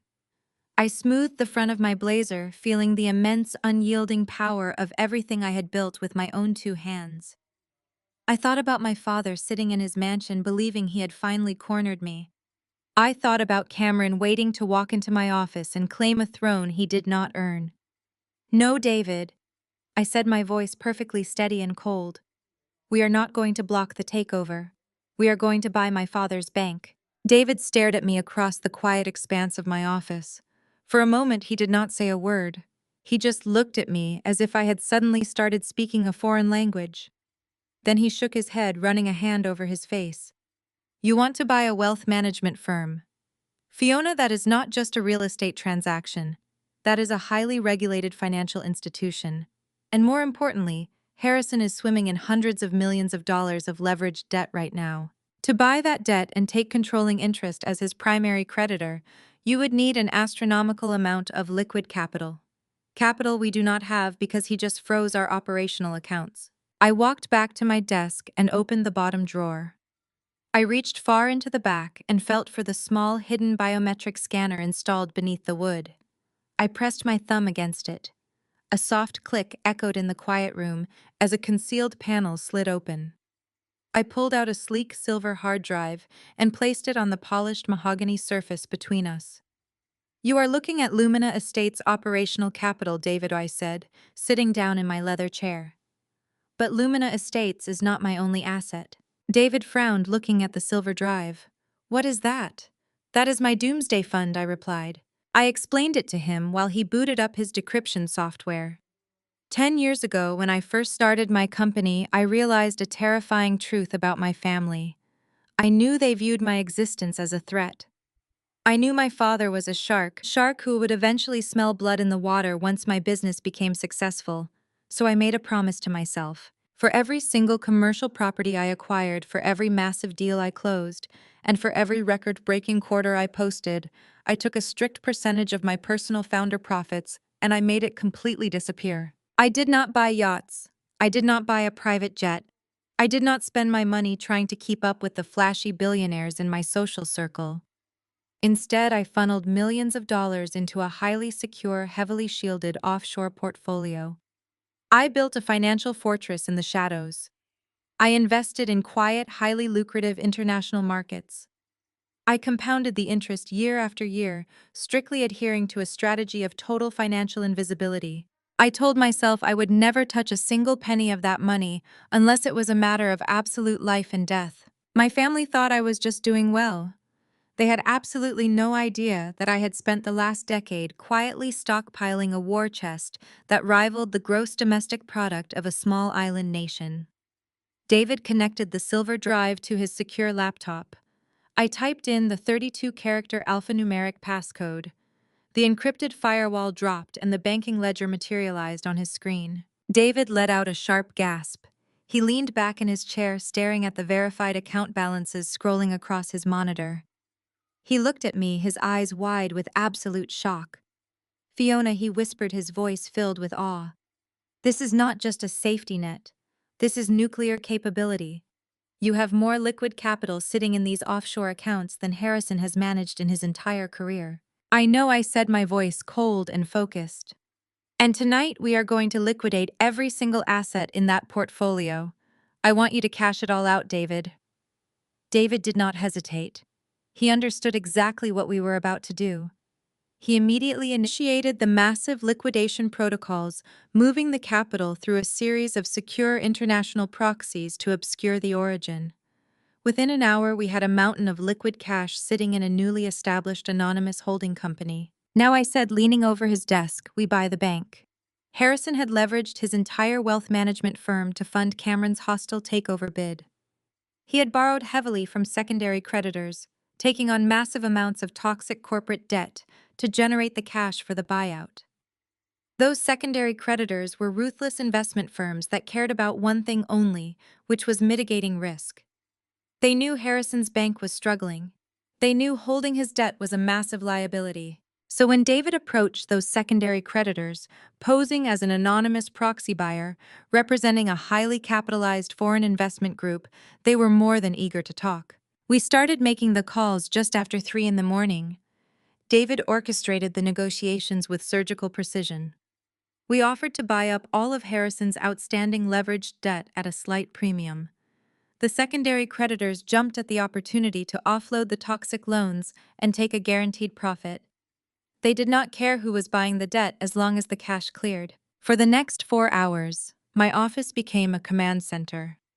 I watched the digital transaction logs as we systematically purchased every single loan, every line of credit, and every leveraged asset connected to my father's wealth management firm.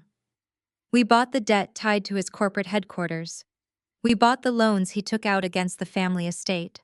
We bought the very capital he had used to fund Cameron's shell company. By 7 in the morning, the sun was beginning to rise over Lake Michigan, casting a brilliant golden light across my office. David hit the final confirmation key on his laptop. He let out a long, exhausted but deeply satisfied breath. "It is done," David said, turning his monitor so I could see the final consolidated ledger. "The transactions have all cleared the international banking regulatory checks. The anonymous holding company we set up tonight now owns 98% of Harrison's corporate debt. He owes us everything." I stared at the screen, feeling a rush of adrenaline so powerful it made my hands tingle. My father thought he was a mastermind. He thought he was playing an untouchable game of corporate chess.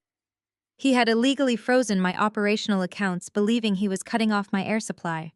He had initiated a hostile takeover, believing he was going to seize Lumina Estates for pennies on the dollar and hand it to Cameron on a silver platter. He had absolutely no idea that in his desperate, greedy attempt to destroy me, he had just sold his entire existence to my proxy. He was no longer a powerful bank executive. He was my debtor. I held the mortgage on his corporate building. I held the lien on his personal mansion.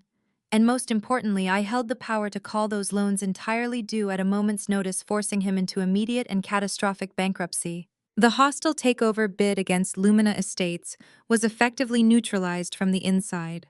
Cameron was listed as the CEO of a shell company that was completely funded by loans I now personally owned. They were trying to buy my company using my own money. "We secure the company from the shadows," I told David, pouring us both a fresh cup of coffee. "Let Harrison keep thinking his hostile bid is proceeding exactly as planned. Let him believe the Astor building is his leverage. Do not unfreeze our operational accounts. Do not file any legal blocks against the takeover. We want them to feel absolutely invincible. We want them to walk into their victory parade completely blind to the fact that they are marching directly off a cliff." David smiled, accepting the coffee mug. "You are going to let them celebrate their own funeral." "I am going to hand them the shovel and let them dig the grave," I replied. I sent David home to get some much-needed sleep while I remained in the office to prepare for the regular workday.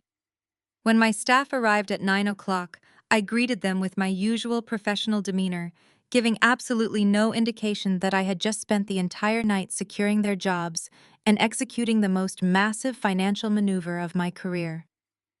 At 10 o'clock, Rachel walked into my office carrying the morning mail delivery. She placed a stack of sorted envelopes on my desk. Mostly just standard vendor invoices and a few legal briefings, Ms. Vance, Rachel said.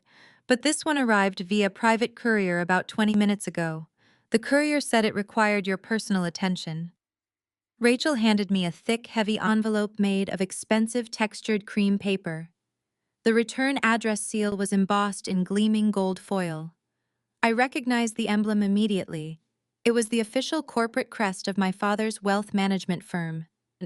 Thank you, Rachel, I said, dismissing her. Once the door closed, I slid a silver letter opener beneath the flap and broke the wax seal.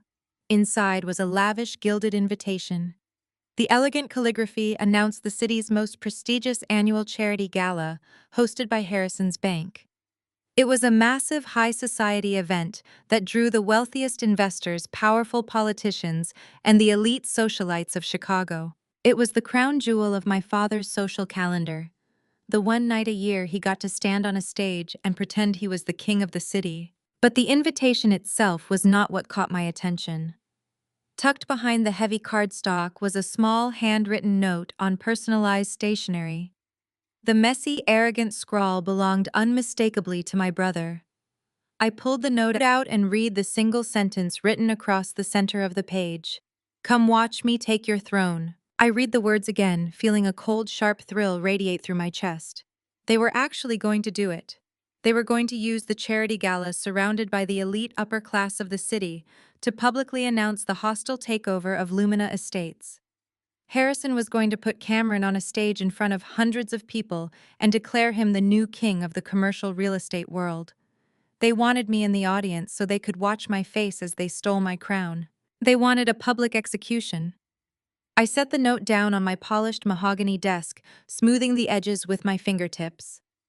I looked out the window at the towering skyscrapers of downtown Chicago. My family had spent my entire life trying to make me feel small. They had stolen from me, lied to me, and attempted to ruin my reputation. Now they were inviting me to the biggest social event of the year to watch them take my final breath. I picked up my pen and wrote a quick message on a sticky note for Rachel. I attached it to the gilded invitation and placed it in my outbox. The sticky note contained a single clear instruction. RSVP. Yes, I need a new dress. I smiled into the quiet of my office, the satisfaction running deep into my bones. My father and my brother wanted a spectacle. They wanted an audience. They had set the stage for their glorious victory, completely unaware that I was the one pulling the curtains. The stage for their absolute destruction was perfectly set. The week leading up to the annual charity gala was a masterclass in psychological warfare. I ignored every single frantic call from my mother and every pompous legal threat from my father. I let them sit in their echo chamber of assumed victory. When Saturday evening finally arrived, I stood in front of the floor-to-ceiling mirror in my penthouse examining my reflection. I had commissioned a custom gown specifically for this night. It was a structured, deep emerald silk that moved like liquid glass, paired with a subtle but undeniable diamond necklace that projected absolute authority. I did not look like a daughter coming to beg for her company. I looked like an executioner. David met me in the lobby of my building. He wore a sharp tuxedo and carried a sleek black folder containing the final printed confirmations of our debt acquisitions. He nodded once, a silent confirmation that the trap was perfectly set.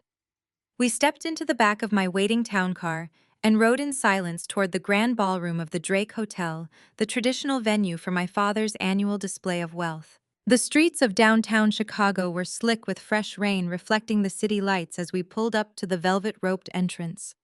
Photographers and local society reporters crowded the sidewalk, snapping pictures of politicians, banking executives, and real estate tycoons stepping out of their luxury vehicles. This was Harrison's domain, a room filled with people he had spent decades trying to impress. He had invited the mayor, the city council members, and every major institutional investor he could find. He wanted the largest possible audience to witness my downfall. He wanted to publicly strip me of my title and hand it to Cameron, cementing his legacy as the ultimate patriarch. I stepped out of the car, the cool night air bracing against my skin. The cameras flashed, illuminating the emerald silk of my dress. I kept my posture perfectly straight, my expression an unreadable mask of lethal calm. David walked half a step behind me as we entered the opulent gold-leafed lobby of the hotel. The room was buzzing with the low hum of expensive conversations and the clinking of crystal champagne flutes. I had barely handed my coat to the cloakroom attendant when I spotted them. Cameron and Vanessa were holding court near the grand staircase, surrounded by a group of junior banking executives. Cameron was wearing a tuxedo that looked slightly too tight across the shoulders, laughing loudly at a joke someone had just made. Vanessa stood beside him, wearing a bright crimson gown that screamed for attention. She held a large glass of red wine, her eyes scanning the lobby like a hawk looking for prey. The moment she saw me, her fake smile hardened into a look of pure malicious calculation. She whispered something to Cameron, who turned and smirked in my direction. I could see the exact moment Vanessa formulated her plan. She wanted to humiliate me before I even stepped foot inside the main ballroom.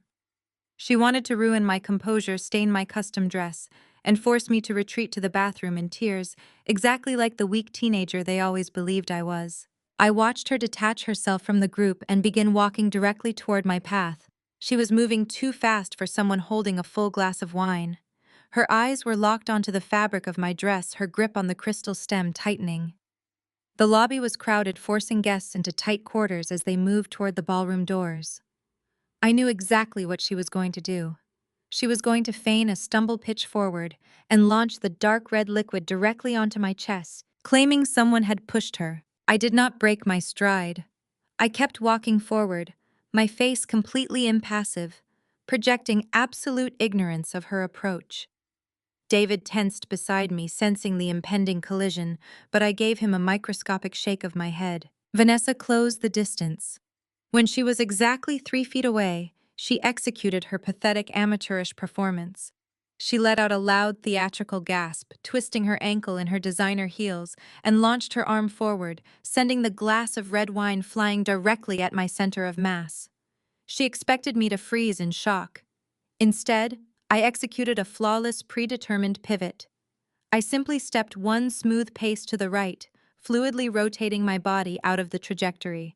Vanessa had committed too much forward momentum to her fake stumble. With her target suddenly vanished, she lost her balance entirely. She pitched forward, arms flailing wildly as she crashed through the empty space where I had been standing just a second prior.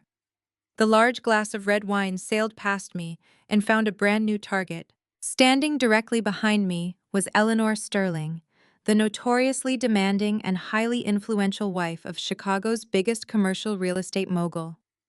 Eleanor was wearing a pristine custom white Valentino gown. The dark red wine hit Eleanor squarely in the chest, splashing violently across the delicate white silk and splattering upward onto her diamond collar. A collective horrified gasp echoed through the grand lobby.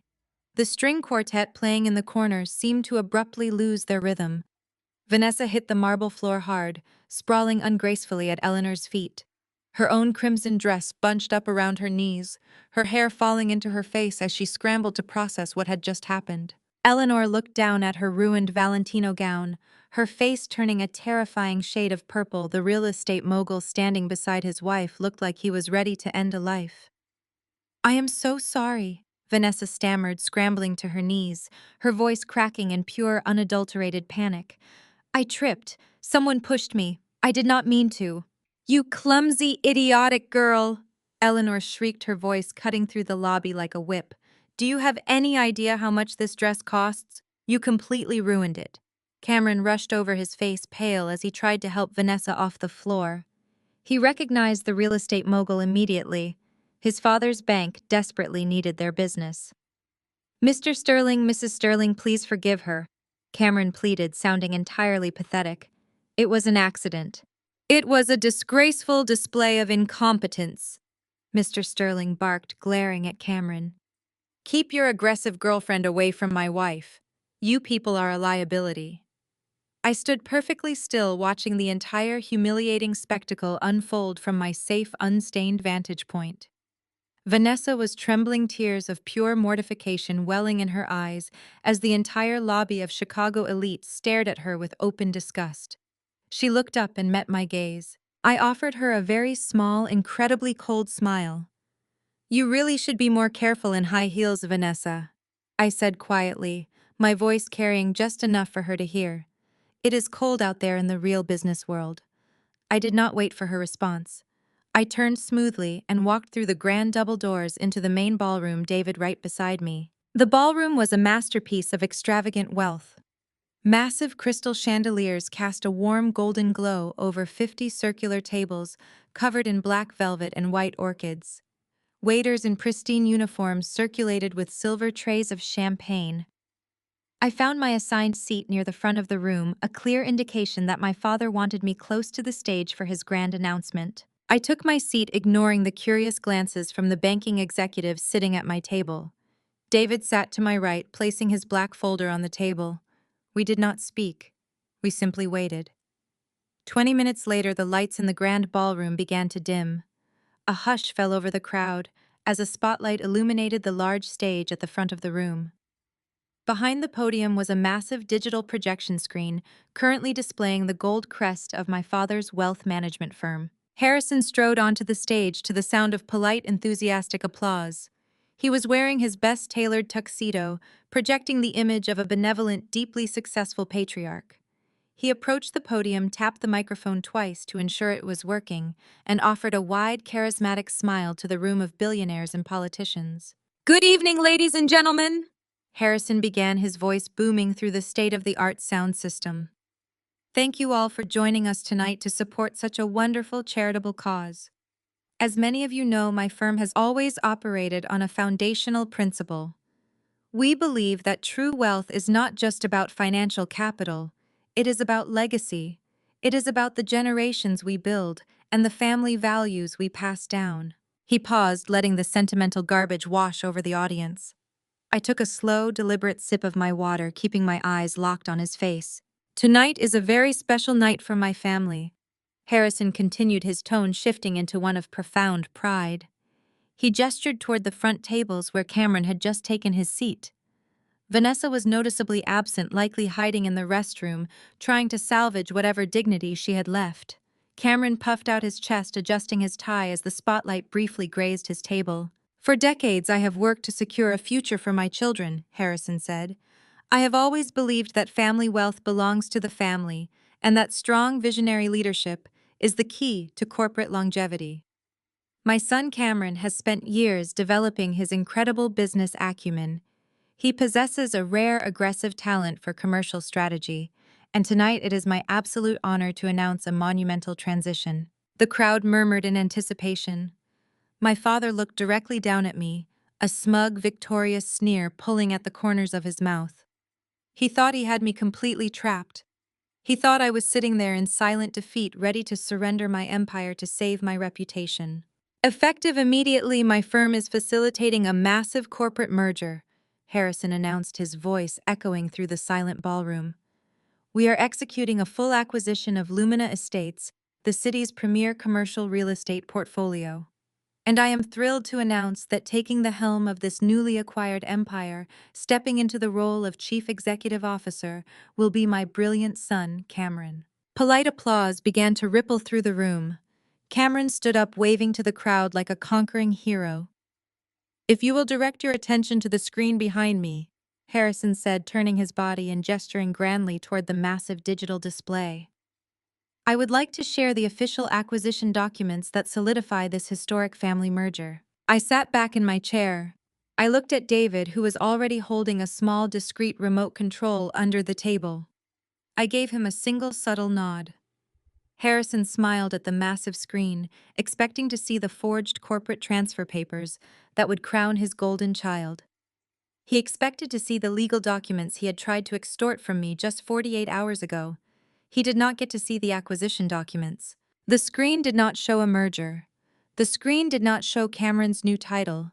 The screen showed something else entirely, something that made the polite applause instantly die, replaced by a collective horrified gasp from every single wealthy investor in the room. Projected in massive high definition across the 50-foot digital display was not a corporate merger contract.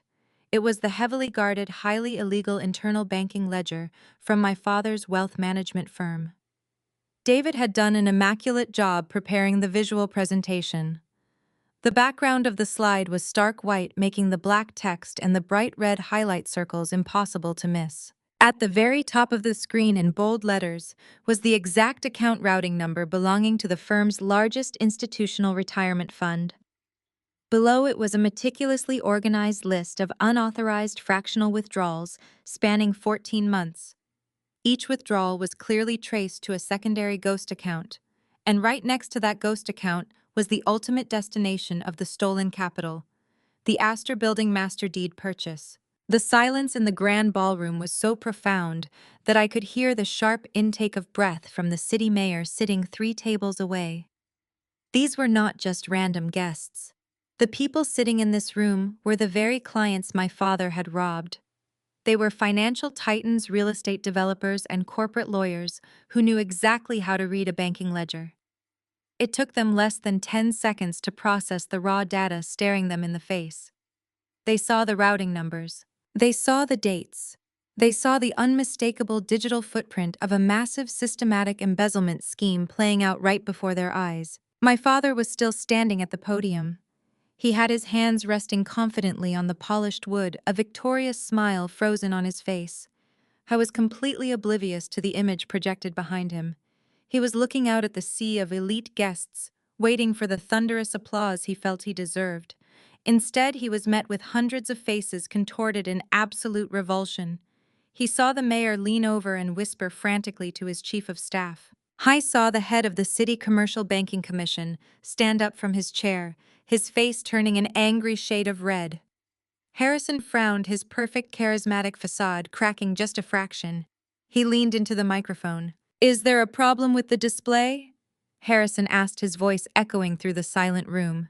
He turned around slowly to look at the screen. I watched my father read the projection. I watched his eyes scan the bold red circles tracking the stolen retirement funds. I watched him see the exact offshore routing numbers he thought he had buried under layers of impenetrable corporate security. The color drained from his face so quickly he looked like a corpse. His hands began to shake violently against the sides of the podium. His mouth opened, but no sound came out.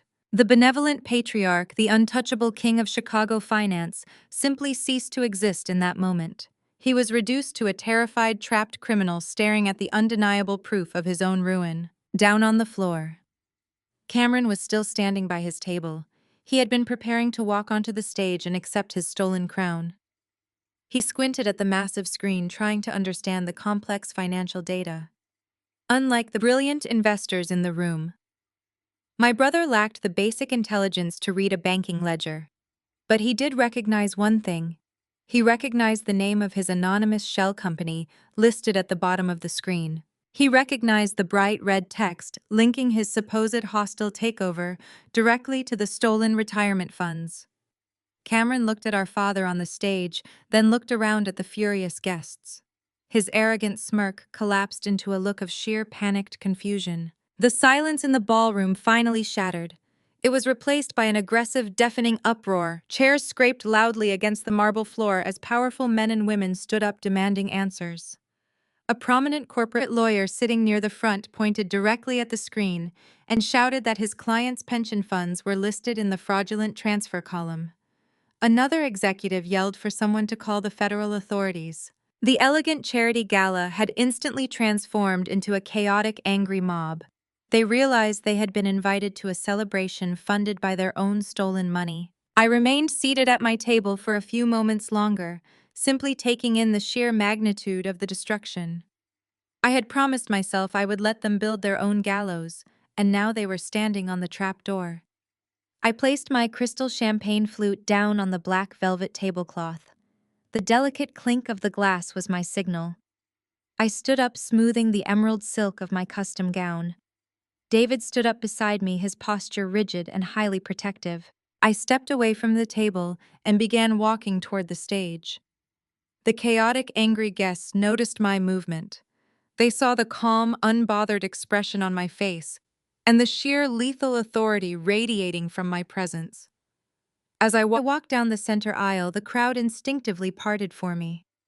The furious billionaires and panicked politicians stepped aside, creating a clear, unobstructed path directly to the podium. They knew I was the founder of Lumina Estates. They knew my company was the target of the supposed merger. And looking at my complete lack of surprise, they quickly realized I was the architect of this brutal public exposure. I walked up the short flight of carpeted stairs leading to the grand stage. The spotlight followed me, casting a brilliant glow over my emerald dress. My father was still standing behind the podium, gripping the edges so hard his knuckles were stark white. He was hyperventilating, his chest heaving as he stared out at the angry mob. He looked at me as I approached, and the sheer terror in his eyes was replaced by a sudden, desperate realization. He knew I had done it. He knew the daughter he had dismissed as a bad investment, the woman he had tried to extort and control, had just systematically dismantled his entire existence. He opened his mouth to speak, to try and salvage some shred of his dignity, but his voice failed him entirely. He was a broken man standing in the wreckage of his own arrogance. I stepped up to the podium and stood directly beside him. I did not look at him. I looked out at the massive ballroom filled with the most powerful people in the city. I reached out and adjusted the microphone, pulling it away from my father and positioning it in front of myself. The screech of the audio feedback cut through the shouting in the room, instantly silencing the crowd once again. Hundreds of eyes locked onto me, waiting for my next move. "Good evening," I said, my voice carrying a smooth, dangerous calm through the state-of-the-art sound system. "My name is Fiona. I am the sole founder and chief executive officer of Lumina Estates. As you can clearly see on the screen behind me, there is no corporate merger taking place tonight. There will be no transition of leadership, and my brother will not be stepping into any executive role at my firm." I gestured toward the massive digital ledger. "What you are looking at is a detailed, verified accounting of massive financial fraud. For the past 9 years, the man standing beside me has been systematically embezzling capital from your institutional retirement accounts. He used your hard-earned money to secure commercial real estate properties, hoping to save his failing wealth management firm from total liquidity collapse. Just 3 days ago, he attempted to use those same stolen funds to finance a hostile takeover of my company using a shell corporation registered to his son." The crowd erupted into another wave of furious shouting, but I raised my hand, demanding silence. They complied immediately, hanging on every single word. I had absolute control of the room. I continued, speaking, my voice sharp and unforgiving. He believed he could operate in the shadows. He believed he could use family loyalty as a weapon to force my surrender. He froze my operational accounts and threatened to sell my flagship property to my biggest competitor. He demanded I hand over 50% of my life's work to a brother who has never earned a single thing in his entire life. I thought I would panic and bow down to his authority, just like he forced so many of you to trust his fraudulent banking practices. "But I do not bow to thieves," I stated, looking directly at the prominent investors in the front row. "And I do not negotiate with criminals." My financial team spent the last 48 hours tracking every single stolen dollar, tracing every ghost account, and decrypting every hidden ledger. The evidence displayed behind me has already been compiled into a secure dossier. As we speak, a copy of that dossier is being transmitted directly to the Regional Director of the Securities and Exchange Commission and the Financial Crimes Division of the Federal Bureau of Investigation. Down on the ballroom floor, my mother, Patricia, finally understood the gravity of the situation. She was sitting at her designated VIP table, her hands covering her mouth in absolute horror. She looked around at her wealthy socialite friends, the women she had spent decades trying to impress. They were staring at her with pure, unadulterated disgust. The social standing she valued above her own children was evaporating into thin air. She was no longer the matriarch of an elite Chicago banking family. She was the wife of a soon-to-be convicted felon. She stood up, her pristine designer gown, looking suddenly foolish, and tried to reach toward the stage, but the angry crowd blocked her path. Vanessa, who had slinked back into the room after changing out of her ruined dress, stood near the back doors. She took one look at the financial data on the screen and realized her meal ticket was entirely gone. She did not walk toward Cameron to comfort him. She simply turned around, pushed through the grand doors, and abandoned him right then and there. Cameron was still frozen by his table. He looked up at me standing at the podium, bathed in the spotlight. The golden child who had spent his entire life stealing credit and demanding respect was completely exposed. He had no skills, no vision, and now no stolen money to hide behind. I was a fraud, and every single person in the room knew it. I turned my head and looked at my father. He was trembling, shaking so badly he could barely stand. He looked at me with a mixture of hatred and absolute desperation. Fiona, he whispered, his voice a pathetic broken rasp. Please, you are destroying me. You are destroying our family. I leaned closer to the microphone, making sure every single person in the grand ballroom heard my response. I am not destroying this family, Dad. I said, my tone dropping to a chilling whisper that echoed through the massive room. You destroyed it 10 years ago when you secretly wrote me out of your will and planned to steal my future. I am simply cleaning up the mess you made. I stepped back from the microphone, letting my words hang in the heavy, heated air of the grand ballroom. The silence that followed was absolute and suffocating. My father stared at me, his face entirely devoid of color, his chest heaving with panicked, shallow breaths. He was no longer the imposing patriarch who had dictated my self-worth. He was a terrified old man waiting for the executioner to drop the blade. I looked out at the audience of enraged investors and nodded to David, who immediately activated the house lights. The sudden bright illumination shattered the theatrical atmosphere my father had tried to create. It was time for everyone to leave the stage. I turned to my father and my brother. Both of you need to vacate this building immediately, I said, my voice projecting clearly over the rising murmur of the crowd. You are officially evicted from this charity gala. You are permanently evicted from Lumina Estates. And as of this exact moment, you are entirely evicted from my life. Cameron finally found his voice, but it was nothing more than a pathetic, trembling squeak. Fiona, you cannot do this, he stammered, taking a step toward the edge of the stage. We are family. I am your brother. I am supposed to be the vice president. I looked down at him from the podium, my expression completely blank. You are a liability, Cameron, I stated. You are a bankrupt fraud who tried to steal my empire because you were too arrogant and too lazy to build your own. Your corporate shell company is currently defaulting on loans that I personally own. I bought your debt this morning. By tomorrow, you will not even have the assets to afford a cup of coffee. Get out of my sight. Before Cameron could formulate another pathetic excuse, a new sound pierced through the heavy oak doors of the ballroom. The loud, unmistakable wail of approaching sirens echoed from the downtown streets outside. The sound grew louder and more piercing, multiplying rapidly as multiple law enforcement vehicles surrounded the luxury hotel. My father let out a choked, desperate sob.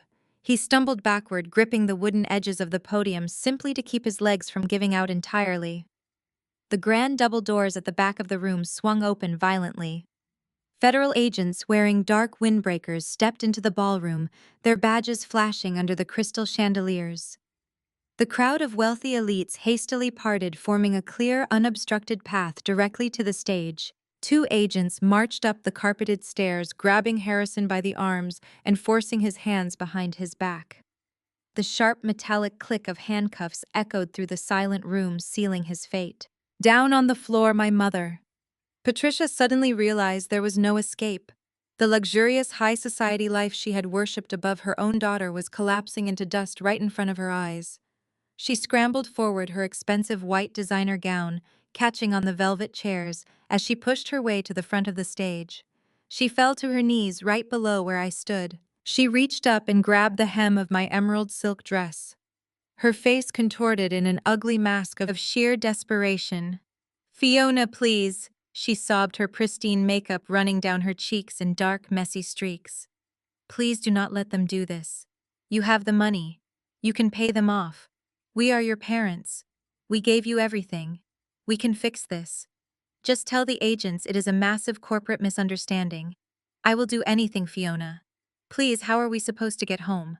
How are we supposed to survive out there? I looked down at the woman who had spent my entire life making me feel like a worthless burden. I looked at the mother who had threatened to destroy my company just yesterday, who had laughed while I was mocked at a steakhouse, who had written me out of her will a decade ago while planning to siphon my future. I gently but firmly pulled the hem of my dress out of her desperate, grasping hands. I met her tear-filled eyes and offered her the exact same amount of warmth she had shown me when I was freezing in a tiny studio apartment begging for a loan to keep my heating turned on. "Try Uber," I said. I turned my back on her and walked down the side stairs, joining David. We walked out of the ballroom together, never looking back, as my father was dragged out in handcuffs and my mother wailed on the marble floor. 6 months have passed since that incredible night. I am currently standing on the private sunlit terrace of the Astor Building, enjoying the crisp morning breeze blowing off Lake Michigan. The historic commercial high-rise is now fully and legally mine. Following the complete collapse of my father's wealth management firm, my proxy holding company executed the debt call, taking absolute possession of the property and permanently dissolving the predatory deed structure that had hung over my head for a decade. Lumina Estates is stronger than it has ever been. Our market valuation skyrocketed after the financial sector realized the sheer impenetrable strength of our corporate leadership and our absolute refusal to be intimidated by anyone. The consequences for my biological family were swift and absolutely merciless. Harrison was indicted on multiple counts of federal wire fraud, grand larceny, and corporate embezzlement. Given the massive scale of the stolen retirement funds and the irrefutable digital ledger, David provided the federal judge showed zero leniency. Harrison is currently serving a 25-year sentence in a maximum security federal penitentiary. His banking license was permanently revoked, and the government seized every single asset he ever owned to pay back the innocent investors he had robbed. He will spend the rest of his life behind bars, stripped of his suits, his whiskey, and his arrogant pride. Cameron was left with absolutely nothing. The second the federal agents walked into the ballroom, Vanessa realized the stolen money was gone and abandoned him immediately. She blocked his number, moved out of his apartment, and fled the city to look for a new wealthy target. Without our father's stolen capital to prop him up, Cameron was forced to declare total personal bankruptcy. The golden child, who had mocked my freelance work and flaunted his $15,000 Rolex, is currently working a minimum wage retail job. He spends his days wearing a cheap polyester vest, stocking heavy bags of fertilizer at a big box hardware store in the deep suburbs. His luxury cars were repossessed, and he takes the public bus to work every single morning. My mother, Patricia, suffered perhaps the most poetic fate of them all. Stripped of her mansions, her designer clothes, and her elite social standing, she was forced to move into a tiny, cramped studio apartment on the far outskirts of the city. She is completely socially exiled. The wealthy friends she spent her entire life trying to impress do not even return her phone calls anymore. She tried to use her expired luxury credit cards at a local grocery store and had them publicly declined. And the golden boy son she sacrificed my entire future to protect refuses to visit her. Cameron is far too bitter about his own poverty to care about hers, so they sit in their separate miserable lives entirely alone. I take a slow sip of my black coffee, leaning against the warm stone railing of my terrace. I look back inside my massive executive suite, where David is organizing our morning acquisition reports. He looks up and smiles, a genuine expression of mutual respect and true partnership. I have learned a profound lesson over the last decade. I learned that blood ties do not guarantee loyalty, and sharing a last name does not make someone family. True family is chosen. It is built on mutual respect, shared struggles, and unwavering support. It is found in the people who stand beside you when the corporate firewall is breached and the hostile bids are rolling in. I did not just build a highly successful commercial real estate company. I built an impenetrable fortress. I secured my future. I protected my employees, and I claimed my rightful place at the absolute top of my industry. And the people who spent my entire life trying to tear me down do not even have the spare change to look at it. Have you ever had to build your own fortress to protect yourself from toxic family members who only wanted to see you fail? How did you find the strength to cut them off and take back your power? Share your experiences in the comments below. If this story resonated with you, please hit the like button and subscribe to hear more journeys about surviving betrayal and achieving ultimate success. Remember, your worth is never determined by the people who refuse to see it, and you never owe your empire to the ones who only handed you bricks to weigh you down. Thank you for listening to my story, and may you always have the courage to build your own kingdom.